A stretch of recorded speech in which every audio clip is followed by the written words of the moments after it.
Hello? Oh, I'm playing Stanley Parable.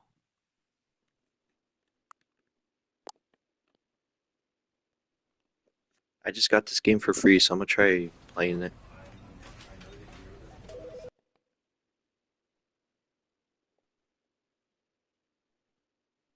This is the story of a man named Stanley.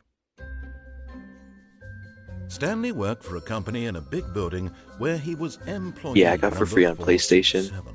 It was for Employee number PS Plus, I believe. 427's job was simple. He sat at his desk in room 427 and he pushed buttons on a keyboard. Orders came to him through a monitor on his desk, telling him what buttons to push, how long to push them, and in what order. This is what employee 427 did every day of every month It's hard to of every explain, year. honestly, And although others might have considered it soul-rending, but all Stanley I know is relished that we every walk moment that around the orders came going in. through different So places, he and had been made there's like exactly different for this endings job. depending on what we do. And Stanley was Yeah, happy. I have no idea how to explain this. And then one day, something very peculiar happened. Something that would forever change Stanley. Something he would never quite forget. He had been at his desk for nearly an hour when he realized that not one single order had arrived on the monitor for him to follow. No one had showed up to give him instructions, call a meeting, or even say hi. Never in all his years at the company had this happened, this complete isolation. Something was very clearly wrong. Shocked, frozen solid, Stanley found himself unable to move for the longest time. But as he came to his wits and regained his senses, he got up from his desk and stepped out of his office.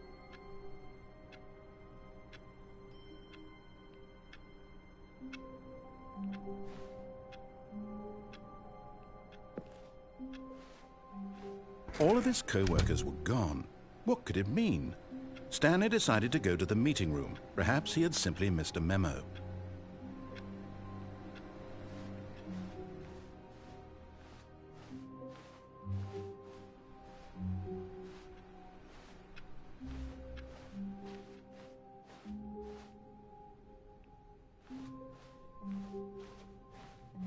When Stanley came to a set of two open doors, he entered the door on his left.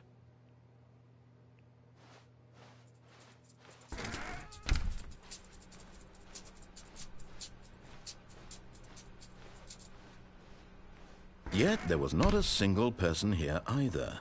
Feeling a wave of disbelief, Stanley decided to go up to his boss's office, hoping he might find an answer there.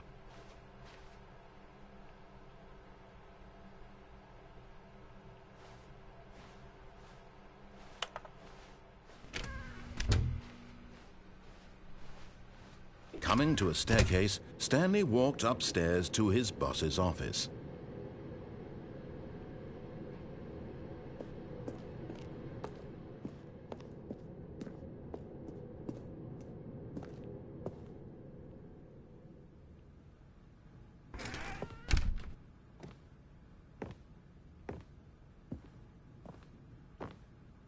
Stepping into his manager's office, Stanley was once again stunned to discover not an indication of any human life. Shocked, unraveled, Stanley wondered in disbelief who orchestrated this, what dark secret was being held from him. What he could not have known was that the keypad behind the boss's desk guarded the terrible truth that his boss had been keeping from him. And so the boss had assigned it an extra secret PIN number, 2845. But of course, Stanley couldn't possibly have known this.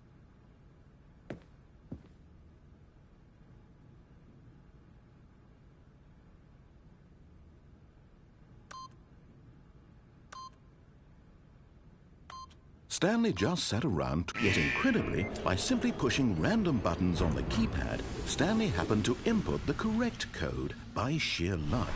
Amazing. He stepped into the newly opened passageway.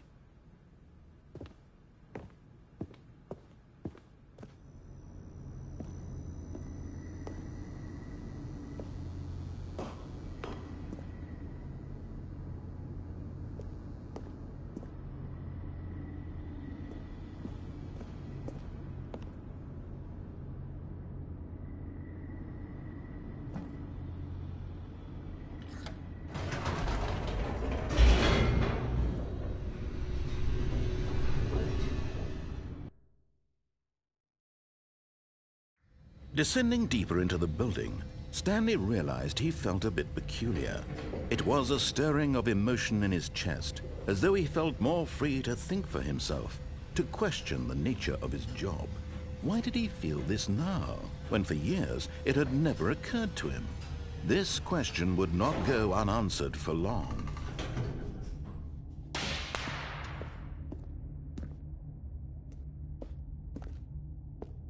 Stanley walked straight ahead through the large door that read Mind Control Facility.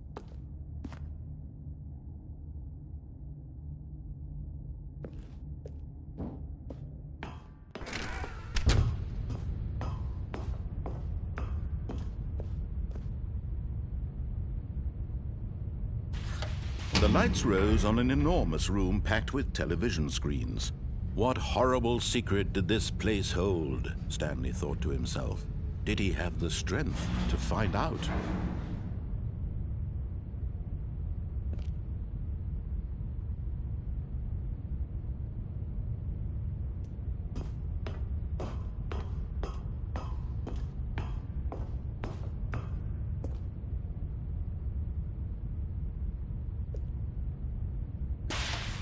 Now the monitors jumped to life, their true nature revealed.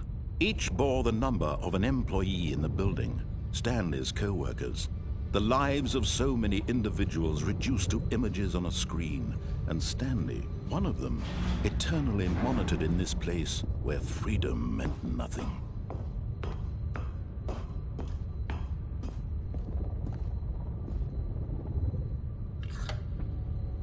This mind control facility, it was too horrible to believe. It couldn't be true. Had Stanley really been under someone's control all this time? Was this the only reason he was happy with his boring job? That his emotions had been manipulated to accept it blindly?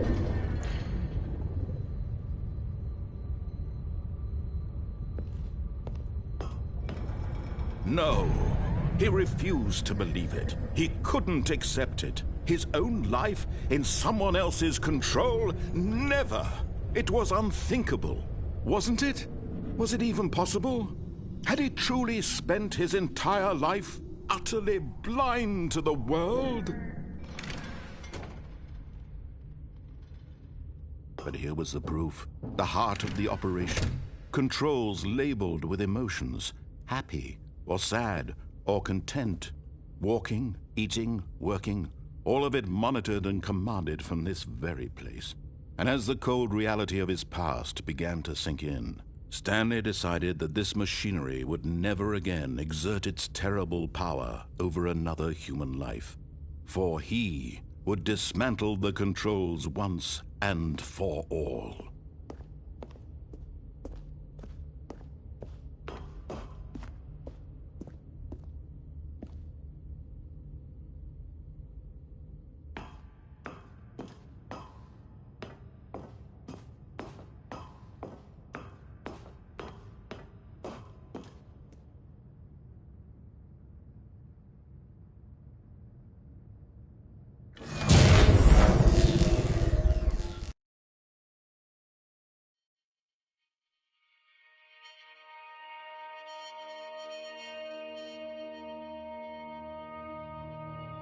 Blackness, and a rising chill of uncertainty.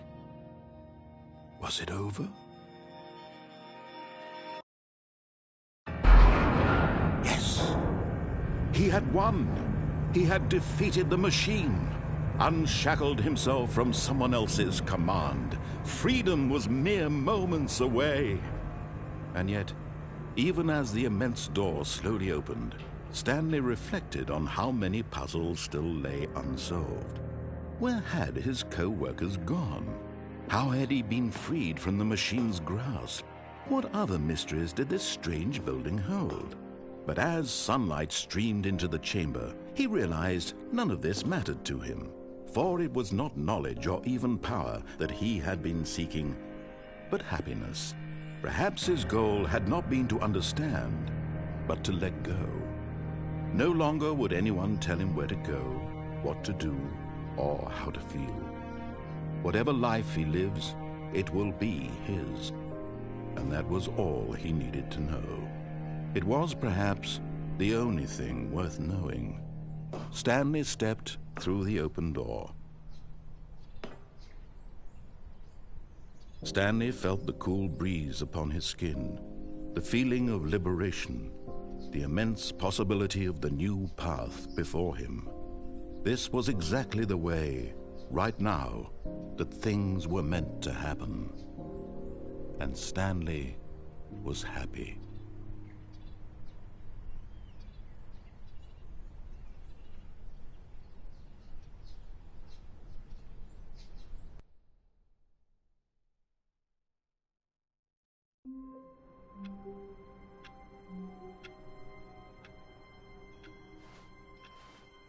All of his co-workers were gone. What could it mean? Stanley decided to go to the meeting room. Perhaps he had simply missed a memo.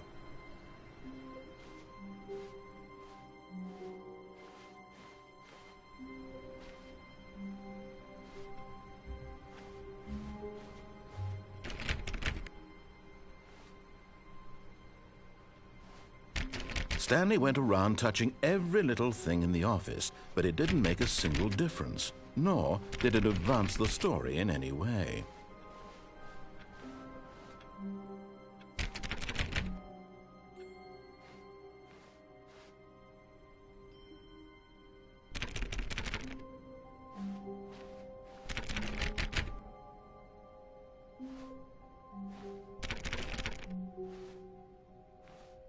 When Stanley came to a set of 2 open doors, he entered the door on his left.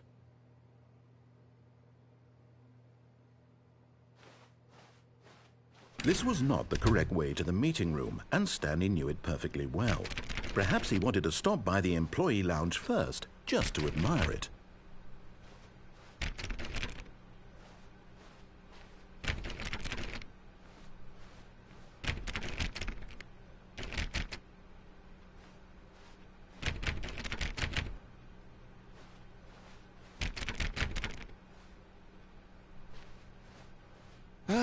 Yes, truly a room worth admiring.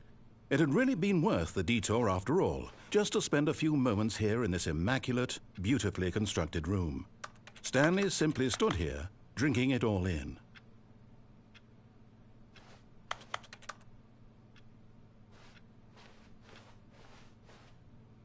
Yes, really worth it being here in the room. But eager to get back to business, Stanley took the first open door on his left.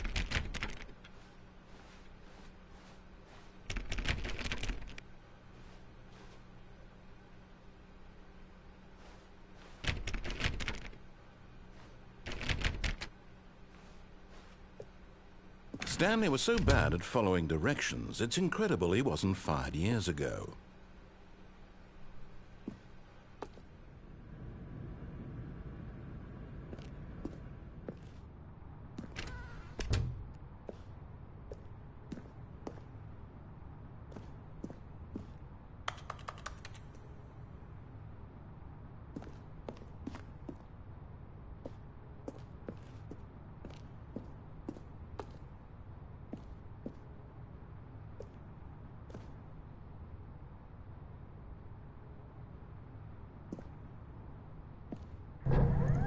Look, Stanley, I think perhaps we've gotten off on the wrong foot here. I'm not your enemy, really, I'm not. I realize that investing your trust in someone else can be difficult, but the fact is that the story has been about nothing but you all this time. There's someone you've been neglecting, Stanley. Someone you've forgotten about. Please, stop trying to make every decision by yourself. Now, I'm not asking for me, I'm asking for her. This is it, Stanley. Your chance to redeem yourself, to put your work aside, to let her back into your life. She's been waiting.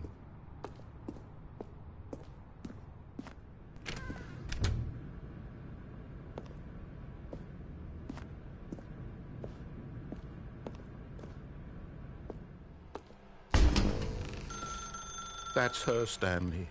You need to be the one to do this. To reach out to her.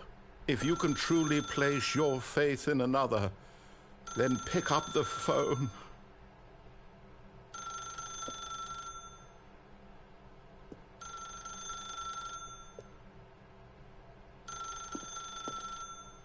As Stanley picked up the phone, a white light engulfed him, filling him not just with radiance, but with hope. Hope for a life reunited one... Wait. Oh, goodness. Stanley, did you just unplug the phone? No, that wasn't supposed to be a choice. How did you do that? You actually chose incorrectly? I didn't even know that was possible. Let me double check. No, it's definitely here, clear as day. Stanley picks up the phone. He's taken to his apartment where he finds his wife, and the two pledge themselves to one another. Music comes in, fade to white, roll credits.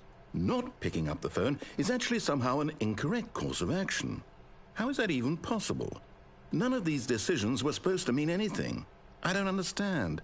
How on earth are you making meaningful choices? What did you... Wait a second. Did I just see... No, that's not possible. I can't believe it. How had I not noticed it sooner? You're not Stanley. You're a real person. I can't believe I was so mistaken. This is why you've been able to make correct and incorrect choices. And to think I've been letting you run around in this game for so long. If you'd made any more wrong choices, you might have negated it entirely. It's as though you completely ignored even the most basic safety protocol for real-world decision-making. Or did you not grasp the severity of the situation? Well, I won't have that kind of risk on my watch. I'm going to stop the game for a moment so we can educate you properly on safe decision-making in the real world. Please observe this helpful instructional video. Choice. It's the best part of being a real person. But if used incorrectly, can also be the most dangerous. For example, in this scenario, a hypothetical real person named Rupert has a choice. He could invent a machine that eliminates food shortages across the world to make life better for all people. Or he could spend years of hard work forgetting how to read. Which choice would you make? Remember that unlike here, the real world makes sense, and at no time should you make a choice that does not conform to rational logic. If you find yourself speaking with a person who does not make sense, in all likelihood, that person is not real. Allow the person to finish their thought, then provide an excuse why you cannot continue talking. Turn to a partner and practice saying, "My goodness, is it 4:30? I'm supposed to be having a back, sack, and crack." Excellent. Making choices on a regular basis is the best part to a healthy decision-making process. Most medical professionals recommend making at least 8 choices per day. Do you make more than 8? Less? And finally, if you begin to wonder if your choices are actually meaningful and whether you'll ever make a significant contribution to the world, just remember that in the vast infiniteness of space, your thoughts and problems are materially insignificant, and the feeling should subside. At this time, your instructor will guide you in an exercise to test and reinforce the material covered in this video. Welcome back. You may have noticed that this room has begun to deteriorate as a result of narrative contradiction. But not to worry. Now that you're properly informed on good decision-making, we're going to revisit a choice you made just a few minutes ago and see what the correct thing to do would have been. This way, please.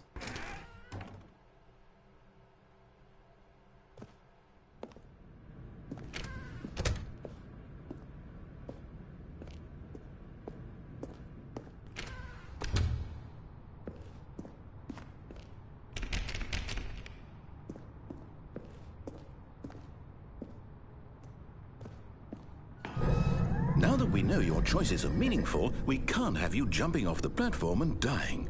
Imagine the main character dying senselessly halfway through the story. That story would make no sense at all.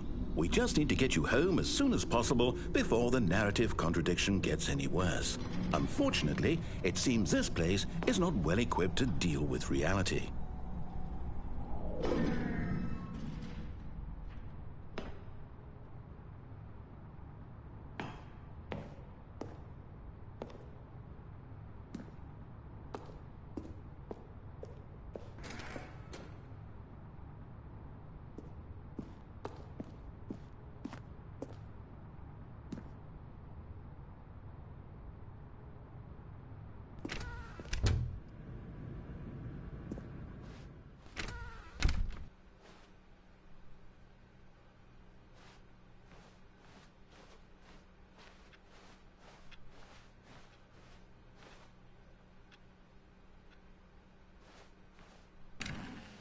almost there. You'll take the door on the left, back to the correct ending, the story will have resolution once again, and you'll be home free in the real world.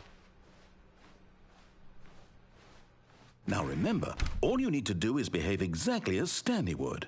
That means choosing responsibly and always putting the story first. I'm quite sure you'll be up to the task. Just follow my lead and you'll be fine. All right. When Stanley came to a set of 2 open doors, he entered the door on his left.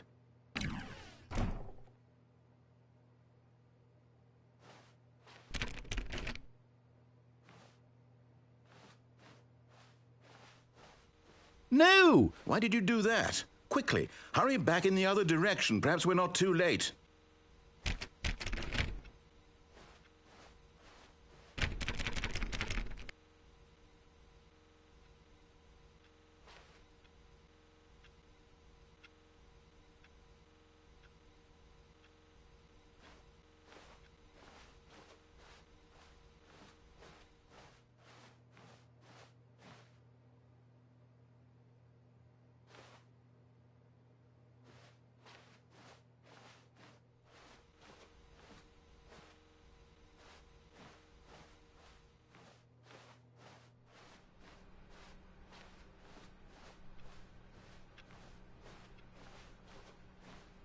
Oh, it's ruined. I can't believe, after everything we talked about, that my story, you've destroyed my work. Why? For what? What did you get out of that? What did you think was so special about seeing the game undone, left here like so much garbage? It's worthless now. And what am I supposed to do? Even if there were a way to continue, would it be worth it? To know that my story is now incorrect? How can I go back to that? I can't erase that knowledge. I'll have to live with it forever, reliving its impossibility forever. I couldn't live that way. Is it better to shut the game down entirely? To willingly destroy all of my work? I don't know. What's the answer? What do I do? What do I do? What do I... No, I have to. I have to shut the game down. I have to. I have to.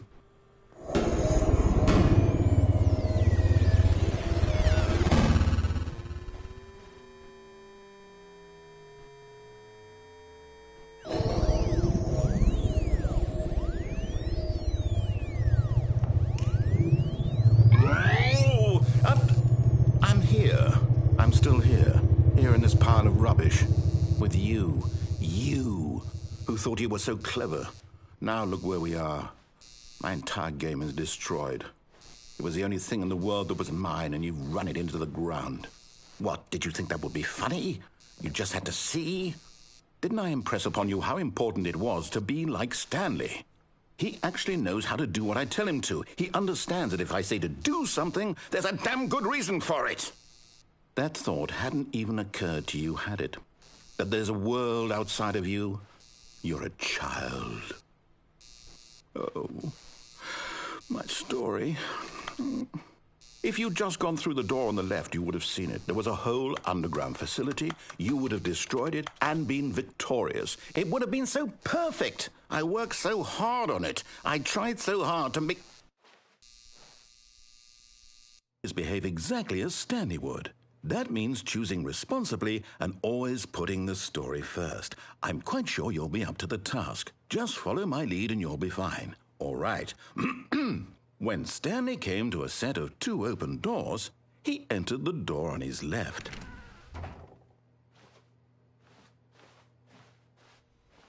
No! Why did you do that? Quickly, hurry back. Behave exactly as Stanley would. That means choosing responsibly and always putting the story first. I'm quite sure you'll be up to the task. Just follow my lead and you'll be fine. All right. When Stanley came to a set of 2 open doors, he entered the door on his left.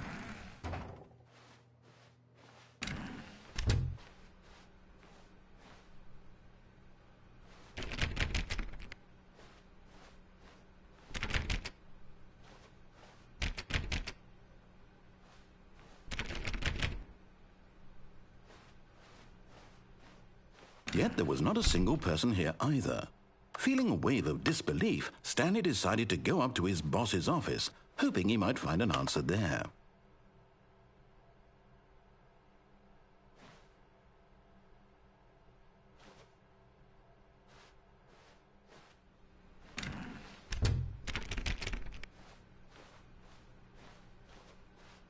Coming to a staircase, Stanley walked upstairs to his boss's office.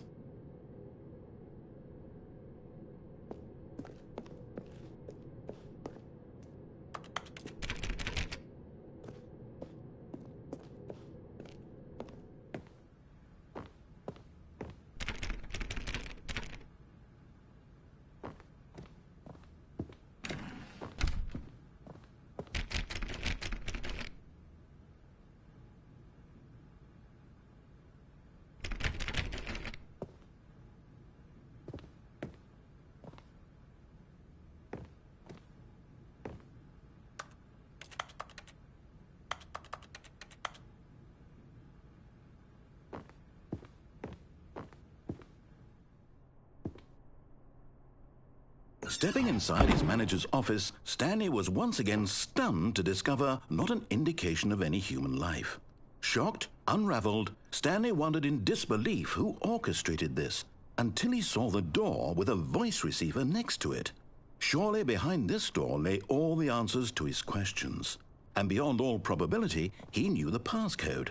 He had seen it on his boss's computer just last week. Nightshark 115. Was this the code to open the door? Would it still work? There was only one way to find out. Stanley had been trained never to speak up, but now he would draw from within himself the courage to face the unknown.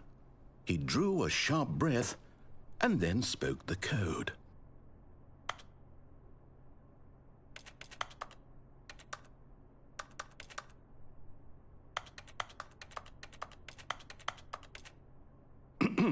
Stanley spoke the code.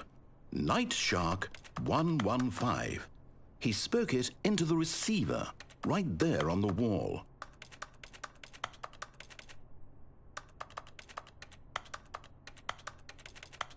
I'm sorry, is there a problem? You didn't mishear me, did you?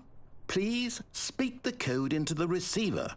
Otherwise, we can't get on with the story. This is a crucial step. Night Shark 115. Okay, fine. You're not going to do it. But you know what?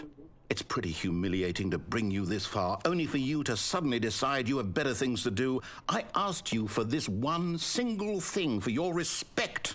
The kind of respect Stanley shows for his choices. He knows what it means to take a story seriously. If you didn't want to see what I had to show you, then why did you come here? You had a choice, you know. You could have gone through the door on the right. You could have done whatever the hell you wanted over there. Why did you come this way? Speak. Say something to me. Explain yourself, you coward. You... When Stanley came to a set of two open doors, he entered the door on his left. Stanley? Hello? Are you... Is everything okay? Stanley, please. I need you to make a choice. I need you to walk through the door. Are you listening to me? Can you hear me? Is everything all right? Stanley, this is important. The story needs you. It needs you to make a decision. It cannot exist without you. Do you understand me? Whatever choice you make is just fine. They're both correct. You cannot be wrong here. We can work together. I'll accept whatever you do. I simply need you to take that step forward, please. Choose. Do something. Anything. This is more important than you can ever know. I need this. The story needs it. So, you hear me? Are you there? Are you listening to this? Stanley, are you there? Okay. It's okay, I can wait. You need time to decide. Time to make sure your choice is correct. That is the best choice. That's all right. I'll wait for you to decide what's the right thing to do. Take as much time as you need.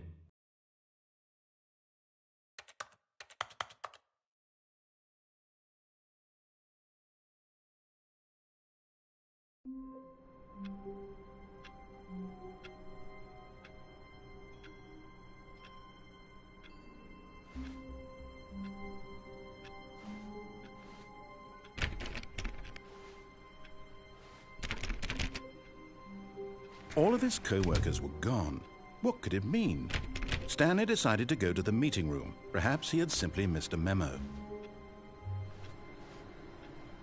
No matter how hard Stanley looked, he couldn't find a trace of his co-workers.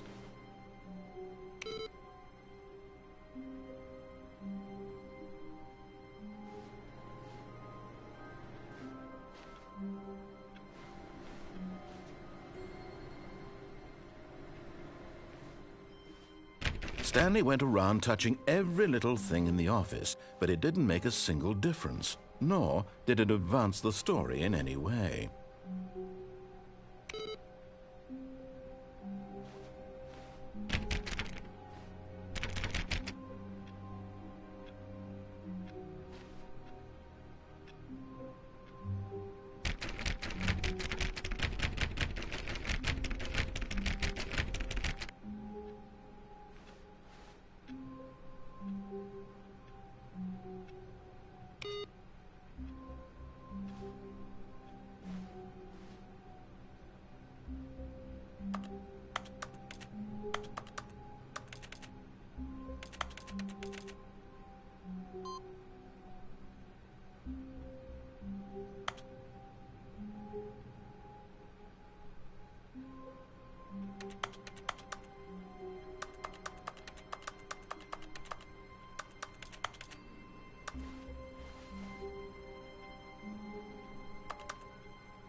When Stanley came to a set of 2 open doors, he entered the door on his left.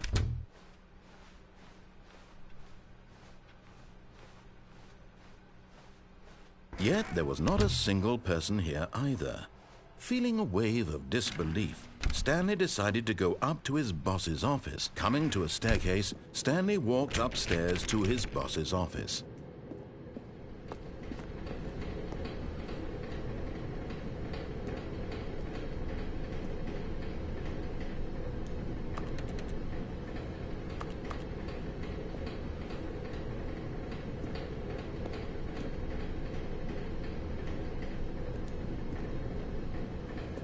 But Stanley just couldn't do it. He considered the possibility of facing his boss. Admitting he had left his post during work hours, he might be fired for that. And in such a competitive economy, why had he taken that risk? All because he believed everyone had vanished? His boss would think he was crazy. And then something occurred to Stanley. Maybe, he thought to himself, maybe I am crazy. All of my co-workers blinking mysteriously out of existence in a single moment for no reason at all? None of it made any logical sense. And as Stanley pondered this, he began to make other strange observations. For example, why couldn't he see his feet when he looked down? Why did doors close automatically behind him wherever he went? And for that matter, these rooms were starting to look pretty familiar. Were they simply repeating? No, Stanley said to himself, this is all too strange. This can't be real. And at last, he came to the conclusion that had been on the tip of his tongue. He just hadn't found the words for it. "I'm dreaming!" he yelled. "This is all a dream." Oh, what a relief Stanley felt to have finally found an answer, an explanation. His co-workers weren't actually gone. He wasn't going to lose his job. He wasn't crazy after all. And he thought to himself, I suppose I'll wake up soon. I'll have to go back to my boring real-life job pushing buttons. I may as well enjoy this while I'm still lucid. So he imagined himself flying and began to gently float above the ground. Then he imagined himself soaring through space on a magical starfield, and it too appeared. It was so much fun, and Stanley marveled that he had still not woken up. How was he remaining so lucid? And then perhaps the strangest question of them all entered Stanley's head. One he was amazed he hadn't asked himself sooner. Why is there a voice in my head dictating everything that I'm doing and thinking? Now the voice was describing itself being considered by Stanley, who found it particularly strange. I'm dreaming about a voice describing me, thinking about how it's describing my thoughts, he thought. And while he thought it all very odd and wondered if this voice spoke to all people in their dreams, the truth was that, of course, this was not a dream. How could it be? Was Stanley simply deceiving himself, believing that if he's asleep, he doesn't have to take responsibility for himself? Stanley is as awake right now as he's ever been in his life. Now, hearing the voice speak these words was quite a shock to Stanley. After all, he knew for certain, beyond a doubt, that this was in fact a dream. Did the voice not see him float and make the magical stars just a moment ago? How else would the voice explain all that? This voice was a part of himself too. Surely, if he could just... He would prove it. He would prove that he was in control, that this was a dream. So he closed his eyes gently, and he invited himself to wake up. He felt the cool weight of the blanket on his skin, the press of the mattress on his back, the fresh air of a world outside this one. Let me wake up, he thought to himself. I'm through with this dream. I wish it to be over. Let me go back to my job. Let me continue pushing the buttons. Please, it's all I want. I want my apartment and my wife and my job. All I want is my life exactly the way it's always been. My life is normal. I am normal. Everything will be fine. I am okay.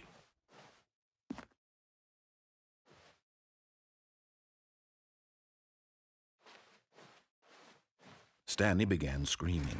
Please, someone, wake me up. My name is Stanley. I have a boss. I have an office. I am real. Please, just someone tell me I am real. I must be real. I must be. Can anyone hear my voice? Who am I? Who am I? And everything went black.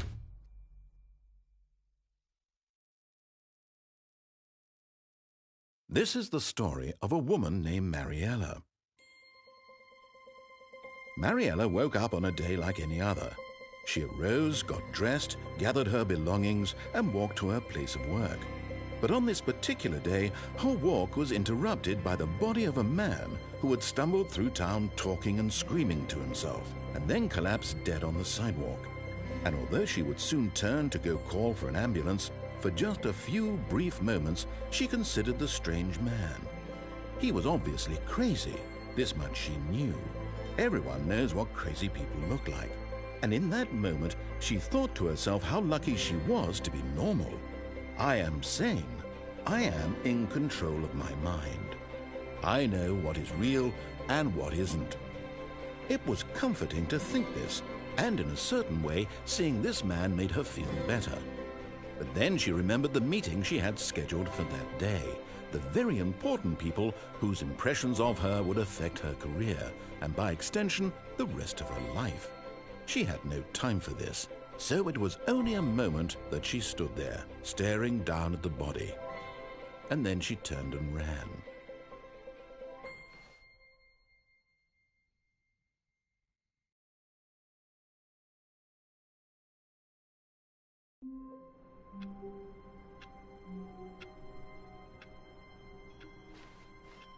All of his co-workers were gone.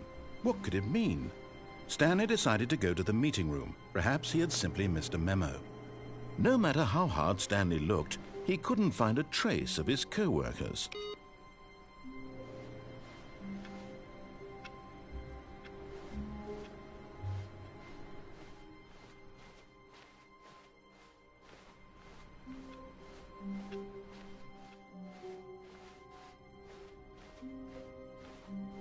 When Stanley came to a set of 2 open doors, He entered the door. This was not the correct way to the meeting room, and Stanley knew it perfectly well. Perhaps he wanted to stop by the employee lounge first, just to admire it.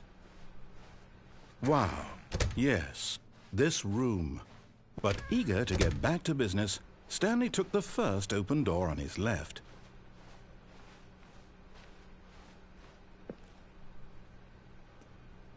Stanley was so bad at following directions, it's incredible he wasn't fired years ago.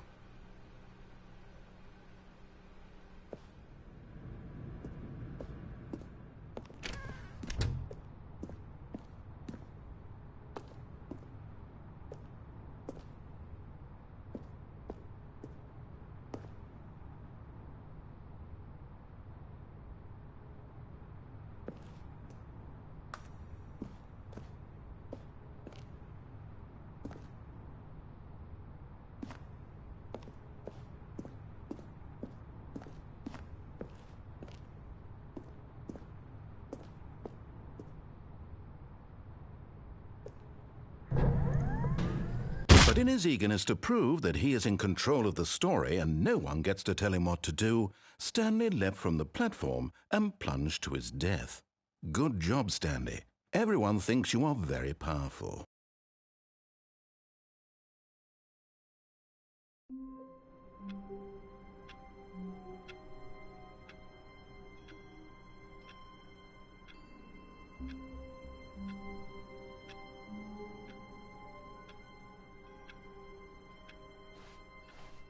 Wait, Stanley thought to himself.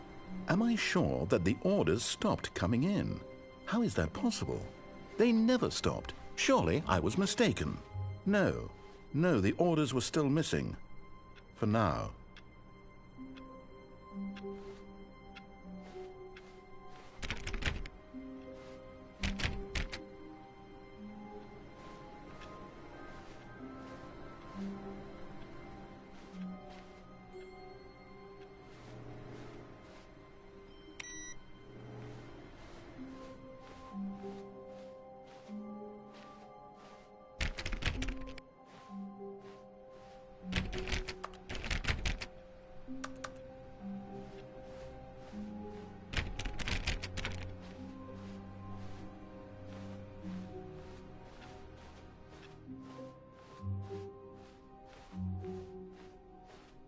When Stanley came to a set of 2 open doors, this was not the correct way to the meeting room, and Stanley knew it perfectly well. Perhaps he wanted to stop by the employee lounge first, just to admire it. The lounge was sublime, a work of art. What was it about this room that called so deeply and so personally to Stanley? Its grace? Its subtle charm? No. Stanley knew it was something deeper, something darker.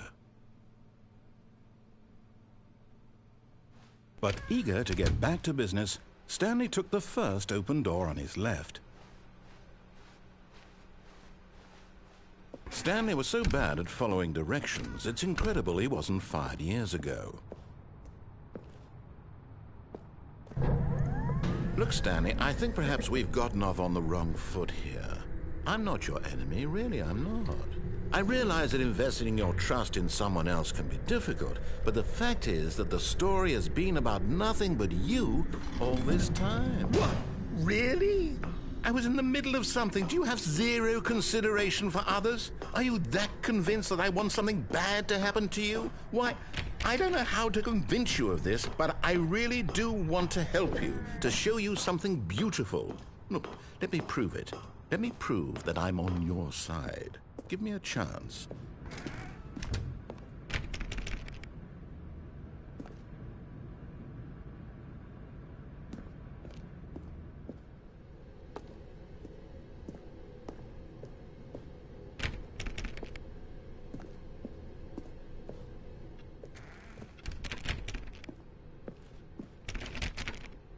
Now listen carefully, this is important. Stanley walked through the red door.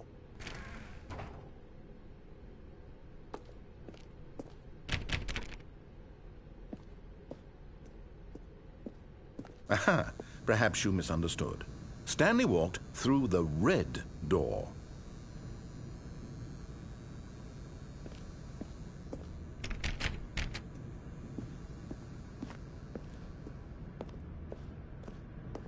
I still don't think we're communicating properly. Stanley walked through the red door. All right, fine. Go ahead, Stanley. You want to know so badly what's out there? You want to find out what lies at the end of this road you've chosen? Well, don't let me stop you. You see? There's nothing here. I haven't even finished building this section of the map because you were never supposed to be here in the first place. Broken rooms, exposed developer textures. Is this what you had wanted? Was it worth ruining the entire story I had written out specifically for you? Do you not think I put a lot of time into that? Because I did. And in the end, it was all for nothing. Because this is what you wanted to see. Help me here, Stanley. Help elucidate these strange and unknowable desires of yours. What would have made this game better? What did you want to see? Vehicles? Skill trees? Work with me. You've given me absolutely nothing so far. Tell you what. Let me take a stab in the dark at a new design, and you can give me some feedback. There we go. A third option. This already feels leaps ahead of where we were before. Go ahead, Stanley. Take it for a spin.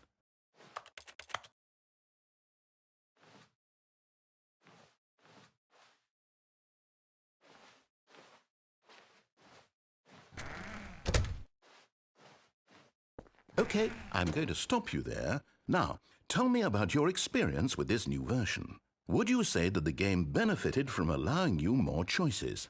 Feel free to be honest. I'm looking for some real critical feedback here. Aha!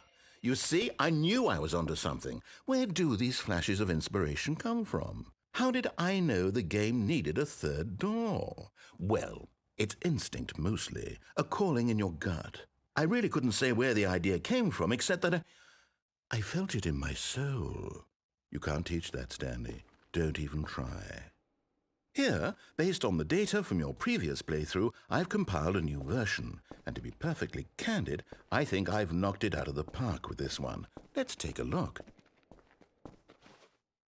Now, would you say that competitive leaderboard helped you feel motivated to keep walking through doors? Again, honest answers, please.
All of his co-workers were gone.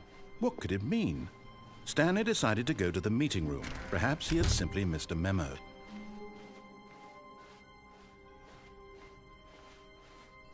When Stanley came to a set of 2 open doors, this was not the correct way to the meeting room, and Stanley knew it perfectly well. Perhaps he wanted to stop by the employee lounge first, just to admire it. Standing now in this incredible room, Stanley for the first, but eager to get back to business, Stanley took the first open door on his left.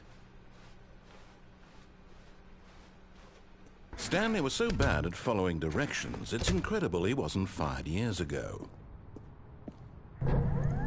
Look, Stanley, I think perhaps we've gotten off on the wrong foot here. I'm not your enemy, really, I'm not.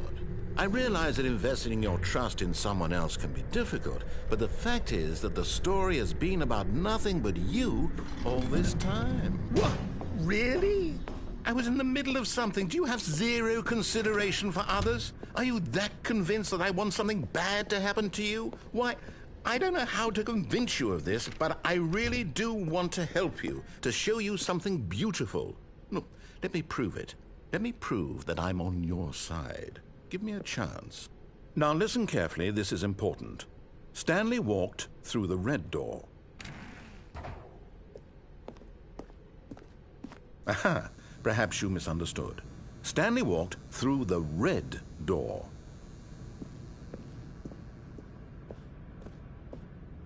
I still don't think we're communicating properly.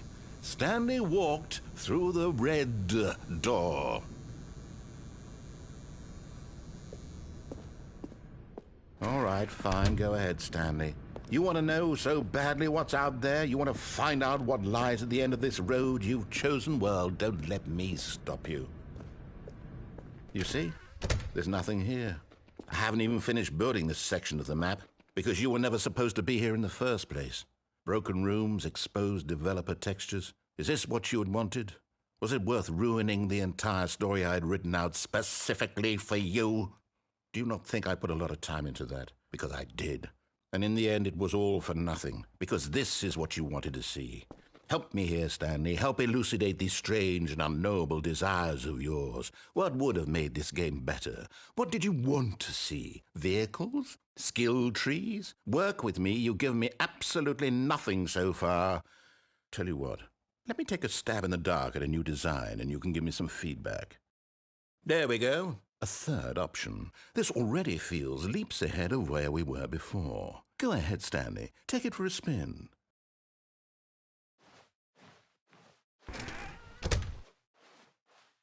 Okay, I'm going to stop you there. Now, tell me about your experience with this new version. Would you say that the game benefited from allowing you more choices? Feel free to be honest. I'm looking for some real critical feedback here.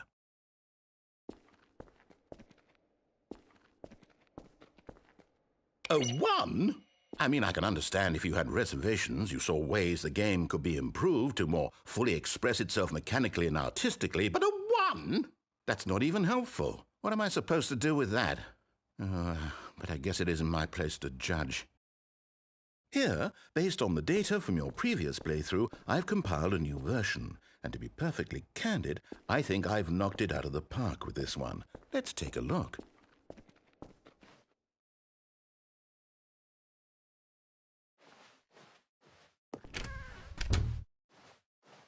Now, would you say that competitive leaderboard helped you feel motivated to keep walking through doors? Again, honest answers, please.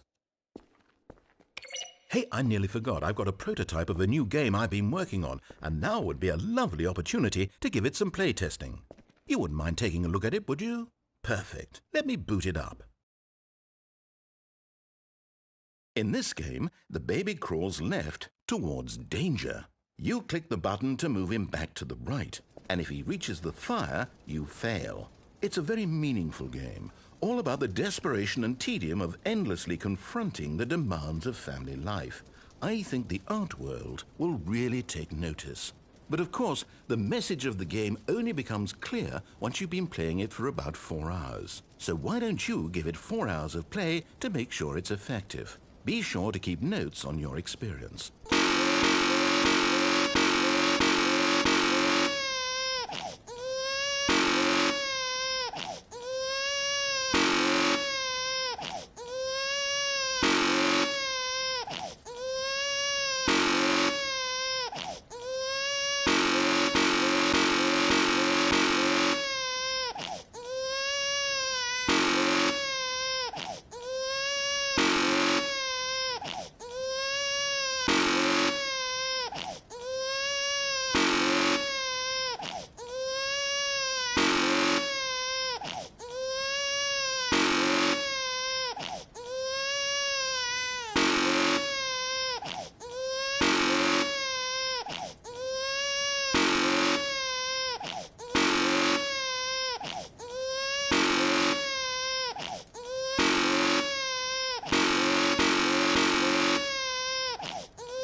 see that enthusiasm. Keep it up, Stanley.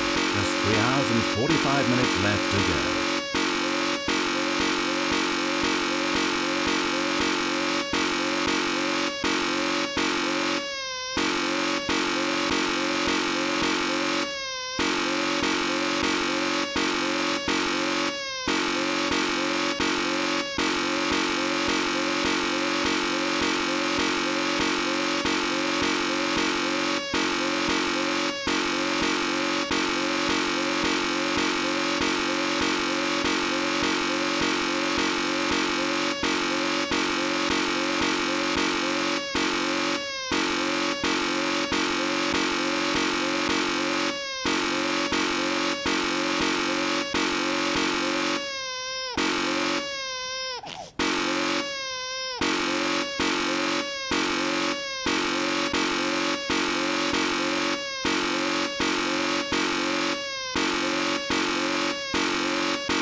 running a program to click the button over and over automatically, which kind of ruins the point of the game, don't you think? Wouldn't that take the art out of it? You can tell me in your post-play test analysis.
regular intervals of commentary from me, but that's not why you're here, is it? You're here for the game, for the art, for the endlessly spiraling sense of pointlessness and despair. Yes, this is what drives your every action.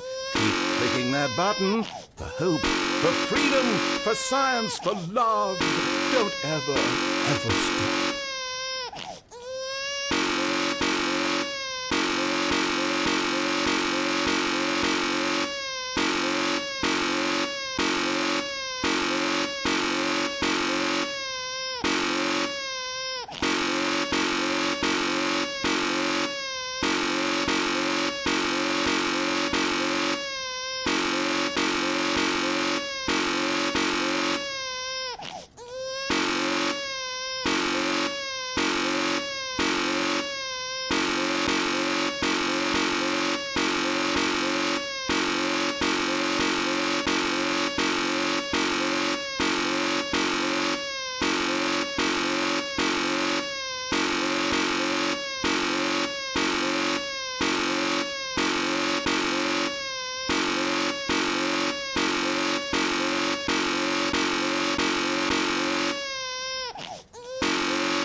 I've been spending the last 2 hours here embroiled in thought, and it's occurred to me this game is incomplete.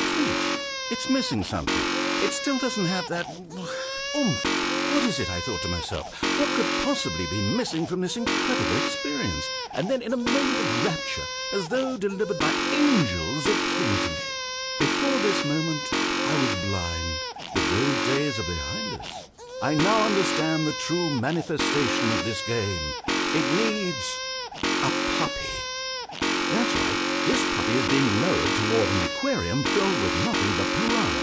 Now you have to click the second button to avert the puppy's death in addition to the babies. This is it, Stanley. Art. I did it. Video games are art. But you have a good 2 hours or so to go, so I'll just let you get to that. No time to waste when there is such a meaningful game to be played. Bonne chance, mon ami.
You heartless bastard. Did you do it because you hate babies or purely to spite me? Because if it's the latter, well, I don't know what to do. I'm completely out of ideas. I can't think of a single thing that might improve the experience for me. I'm not even going to try. I'm out. I'm out. I'm done. It's over. Thank you for playing. Your input was extremely valuable. Oh, hey, since my game was so awful, why don't we play someone else's game, just to ease the pain? Let's see. What do we have here?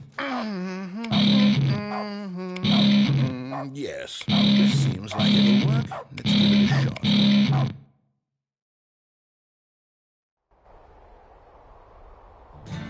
Aha! Fascinating. What do you think this game is about, Stanley? What's our backstory? What is our motivation? Well, it seems obvious to me that you are meant to play as a creepy man spying on innocent civilians below you from up high in your creep tower, perhaps for some sort of twisted, erotic purpose. Yes, that must be it. What a fascinating venture into the experience of total mental depravity. So far, I love everything about this game, Stanley. And it seems there's even more. Come, let's venture outward and see what else is out there.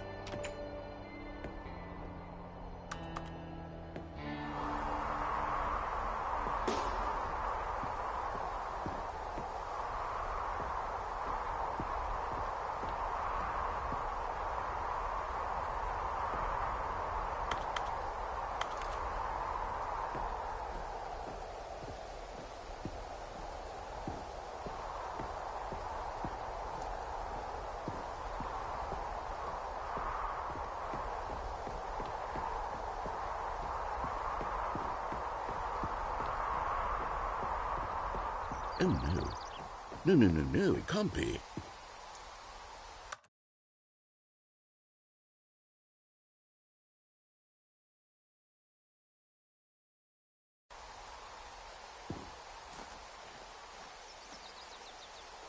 It is. It's an open world game. Good God, quickly, block it off. Oh, thank goodness, Stanley. What a close call. You nearly wandered off into that thing, that big, open, just wandering around, no right or wrong directions, no path to follow. You can just go in any... Oh, thank heavens we avoided it. We're out of the woods now, Stanley. Okay, I'm going to get us out of here. Let's find another game. Preferably something with walls. Something with nice, big, insurmountable walls. Okay, I think this will be just the thing.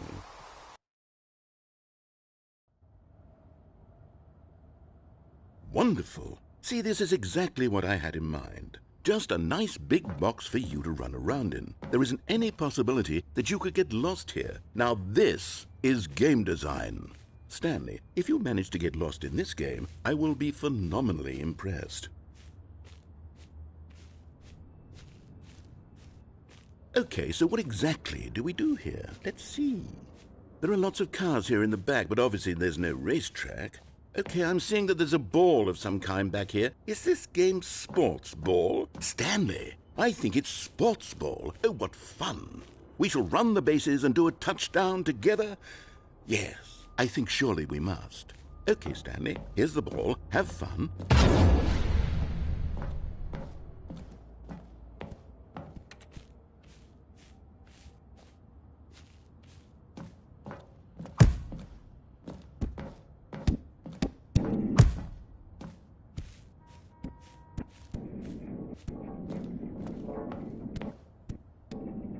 Are you doing it? Are you winning? Is this fun? Is it better than my miserable little story that I... Hold on. What are you doing?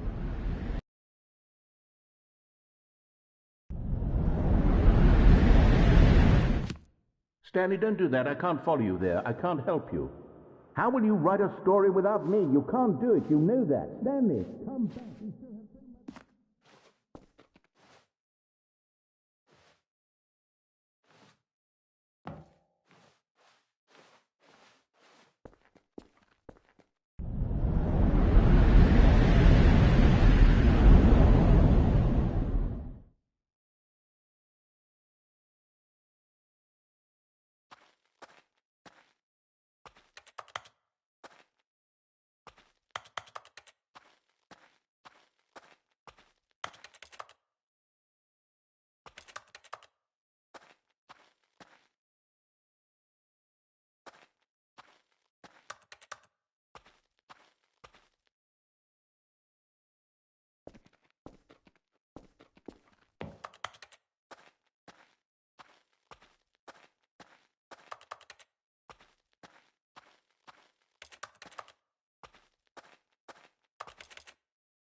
I wonder what he found.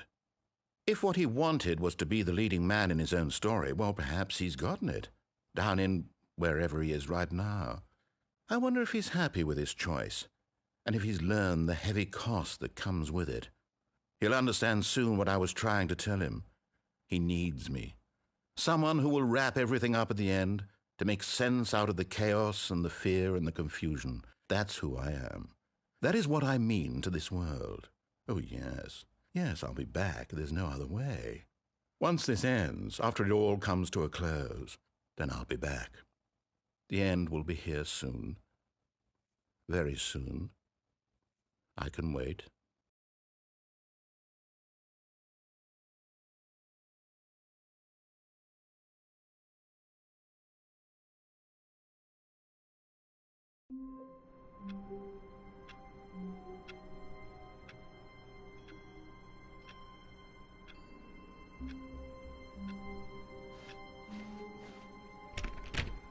Just a step through this door, Stanley thought to himself. That's all I need. If I can make it through this door, I can make it through them all.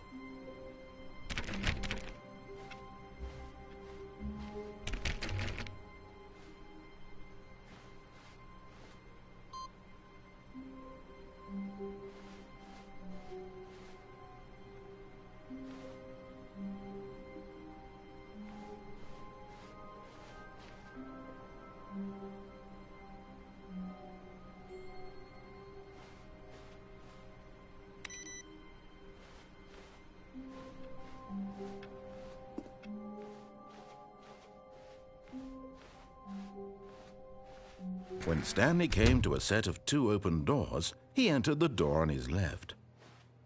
This was not the correct way to the meeting room, and Stanley knew it perfectly well. Perhaps he wanted to stop by the employee lounge first, just to admire it. Stanley felt lightheaded, butterflies in his stomach. But eager to get back to business, Stanley took the first open door on his left.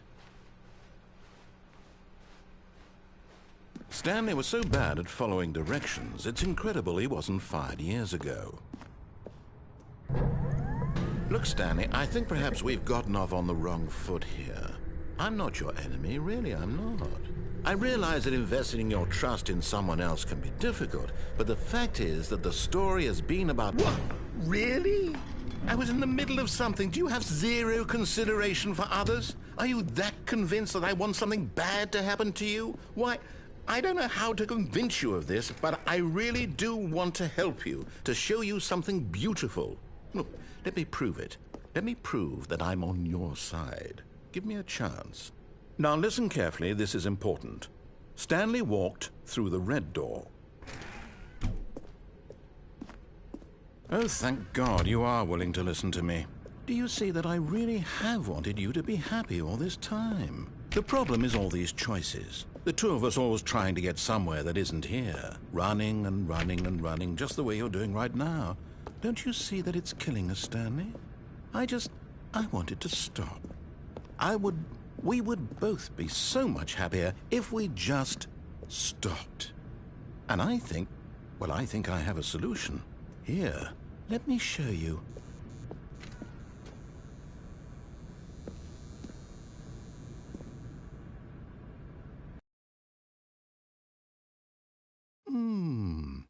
What do we want?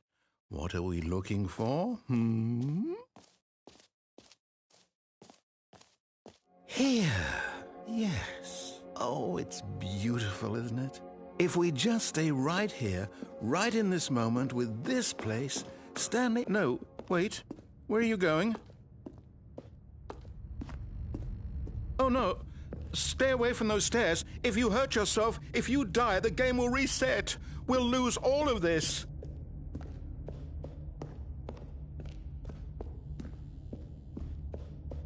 Please, no, Stanley, let me stay here. Don't take this from me.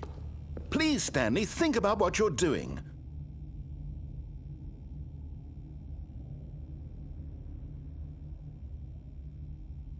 No!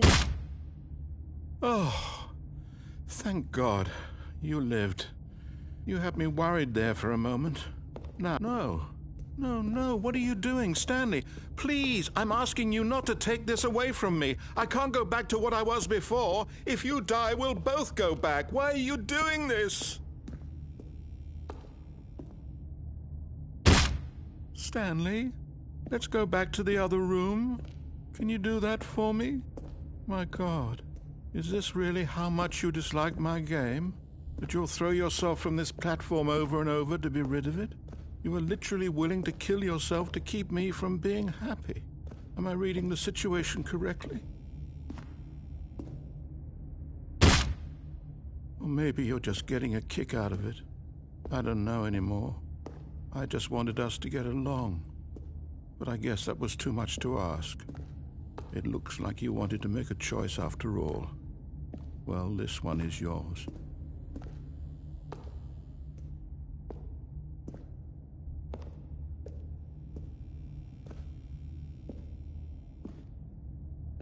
Is it over?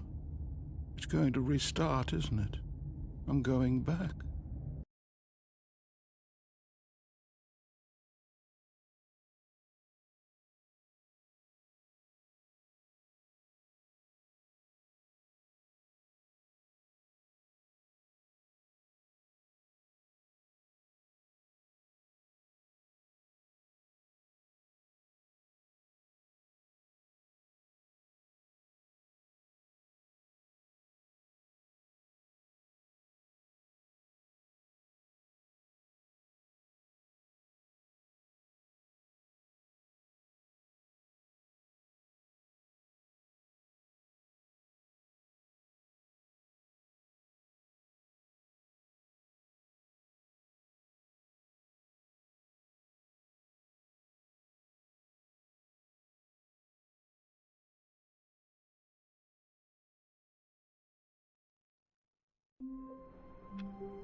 All of his co-workers were gone.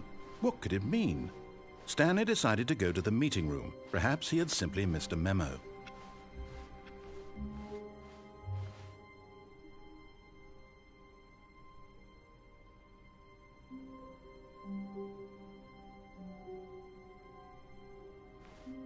Oh, new content?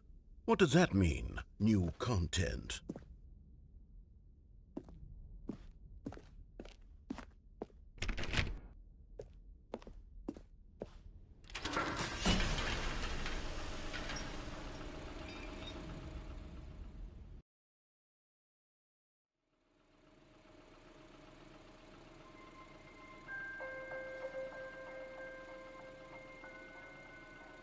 Hello, and thank you for playing the Stanley Parable Ultra Deluxe. As you may know, the Stanley Parable was a video game released in 2013 on home computers. After receiving critical and commercial success, it was expanded upon in 2022 with the Stanley Parable Ultra Deluxe, a reimagining of the game for consoles and home computers.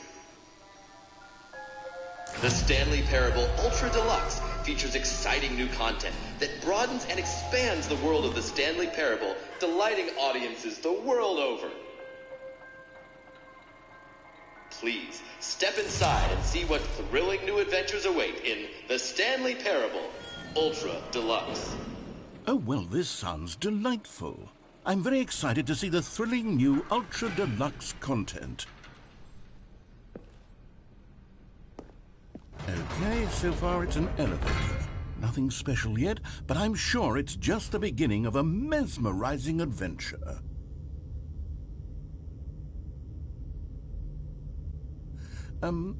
Is it broken? What's going on here?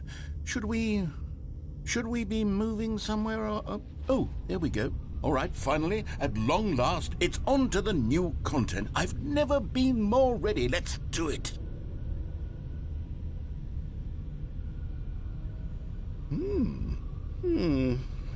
I have to say, initial impressions of Stanley Parable Ultra Deluxe, mostly tedious.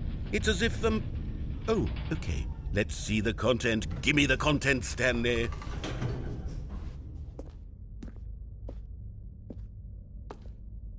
All right, let's see. It's the jump circle.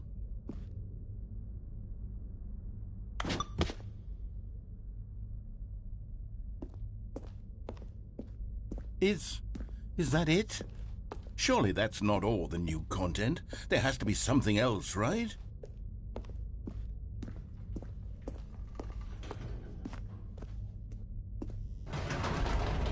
Goodness, another elevator. Stanley, I have to say, initial impressions of this game are not positive.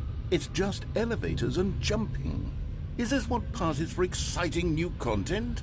If this is new content, then I could just read you the whole dictionary. There's 20 hours of new content right there. Hell, I could count to 30 trillion. You could put that on the box. The Stanley Parable Ultra Deluxe, now with over 1,000 hours of new content. And if... Oh, wait. There's more. Very good. Yes. I knew there had to be something else. Let's see it. I'm ready for whatever it is.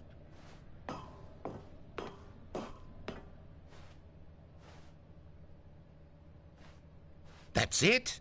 Oh, you've got to be kidding me. You see, Stanley? This is what happens when greedy video game developers with no respect for their fan base rush a cheap expansion to market for no reason other than to make an easy dollar. And don't get me started on the level of craftsmanship that's gone into it. In fact, I'm looking right now at the game's trophies, and it's hard to believe one of them actually says, "Test trophy, please ignore." What quality assurance department signed off on this? I'm infuriated and I'm offended, and I intend to find these people on Twitter and hold them personally accountable. It's my fault, Stanley. I built up too much anticipation around the new content, I'm afraid. It could never have lived up to such expectations. If you're still with me, why don't we just reset the game and we'll try to get back to what the Stanley Parable is really about. No frills, no gimmicks, just you and me having a great time together like always. What do you say, friend?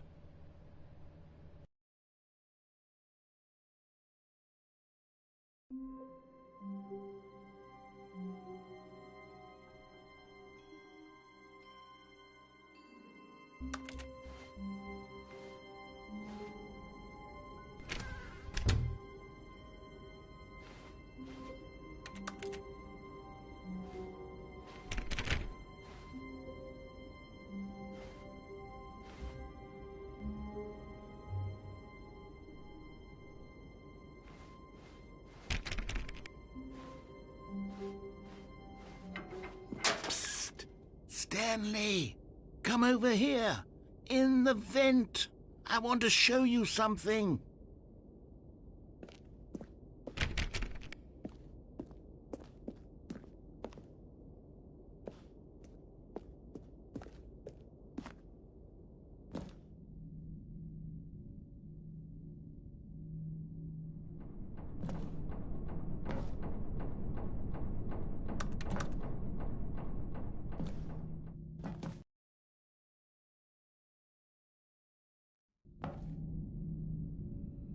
Okay, you remember how cheap and unsatisfying the new Ultra Deluxe content turned out to be? Well, it got me thinking about the past and how much better the Stanley Parable used to be.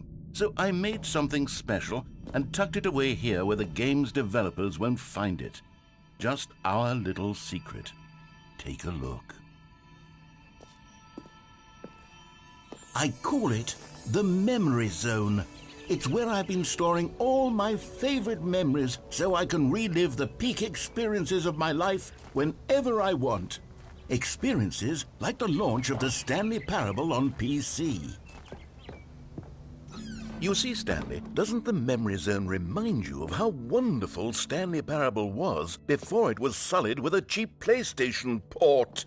Remember back in October of 2013 when the game originally launched? Back then, video games had integrity. Back then, it all meant something. Oh, the waste.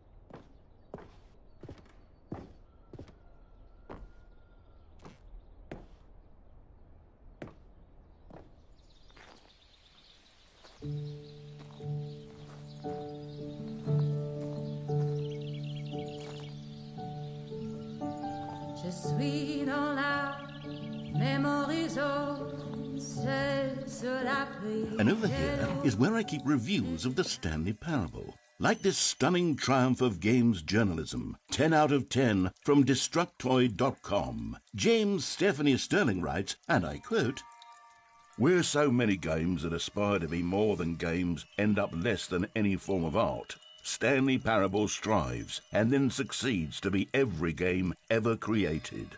Did you hear that, Stanley? Every game ever created. That's how grand and all-encompassing the original Stanley Parable was. It was literally every game ever created. It was Skyrim, it was Persona 3, it was all of them, and now it's nothing. It's no games at all. It isn't even the Stanley Parable anymore. It's just a husk now. A lifeless husk with an hour of new elevator content.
Here's another moving passage, this time from GameSpot.com. The Stanley Parable is both a richly stimulating commentary on the nature of choice in games and one that offers some of the most enjoyable, surprising, and rewarding choices I've ever been confronted with in a game. 9 out of 10. Don't you get it, Stanley? The game was perfect.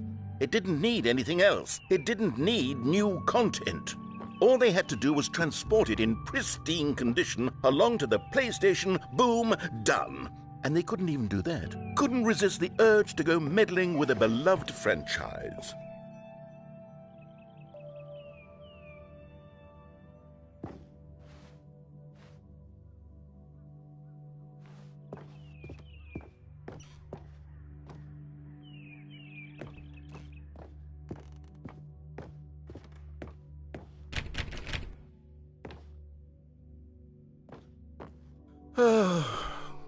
These were simpler times, Stanley.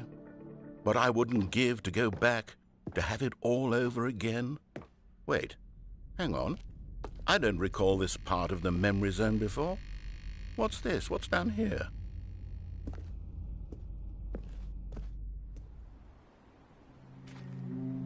Oh no, oh God, no, Stanley. It's a collection of reviews from Pressurized Gas, the extremely popular online storefront for computer games.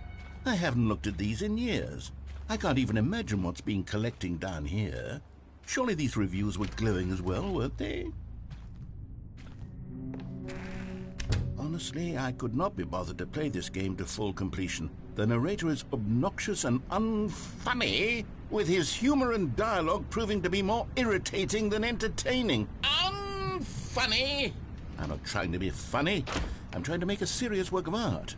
I suppose I could write up a handful of gags to insert into the Stanley Parable, but the game is already such a densely layered web of profound philosophical insights that I can't even imagine where I'd have the room to stick them.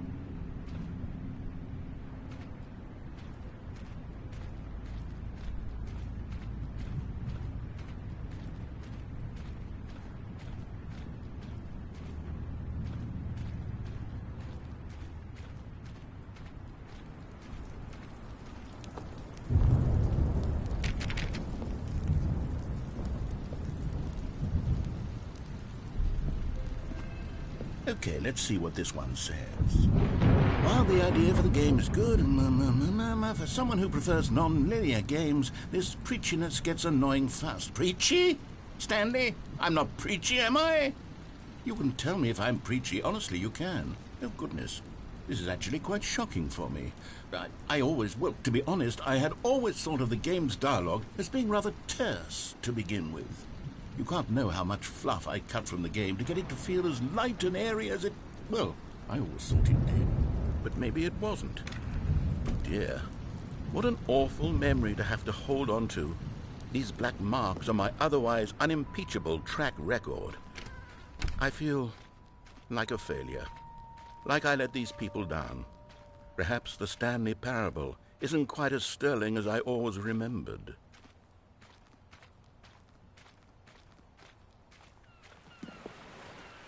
What's this one got to say? You constantly have to stop doing anything so the narrator can catch up with his long-winded explanations of what's happening. I wish there was a skip button. A skip button? Well, yes. Yes, I think we can do that. If I'm truly too preachy, then maybe letting you skip ahead for just a moment, surely it couldn't hurt. Not if it means we can strike these negative reviews from the record. Only positive reviews of the Stanley Parable. That's my motto today, and it's always been my motto. I'd do anything for the customer, Stanley. Yes, a skip button we shall have.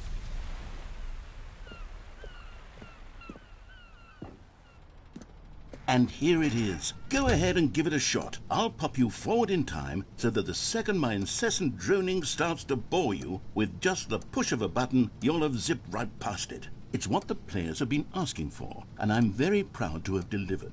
No more listening to me rambling on and on and on. No. The Stanley Parable is a game for the people, and if the people want silence, then by goodness, that's what they're going to get.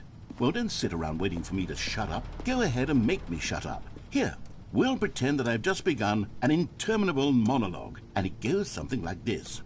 The story, and the choices, or what have you, and therefore, by becoming it is, so on and so forth, until inevitably, we all until the end of time, at which time everything all at once, so, now you see, blah blah blah blah blah blah blah blah blah blah blah blah blah blah blah. We've eaten too much and it can't be just yet, no, until 245. That the logic of elimination working backwards, the deduction therefore becomes impossible to manufacture. It went on for nearly 10,000 years, until just yesterday, here and there, forward and back, and never a moment before lunchtime. It can't be. It's the only thing there is. How many billions left until so much more than forever ago? Which is why I say...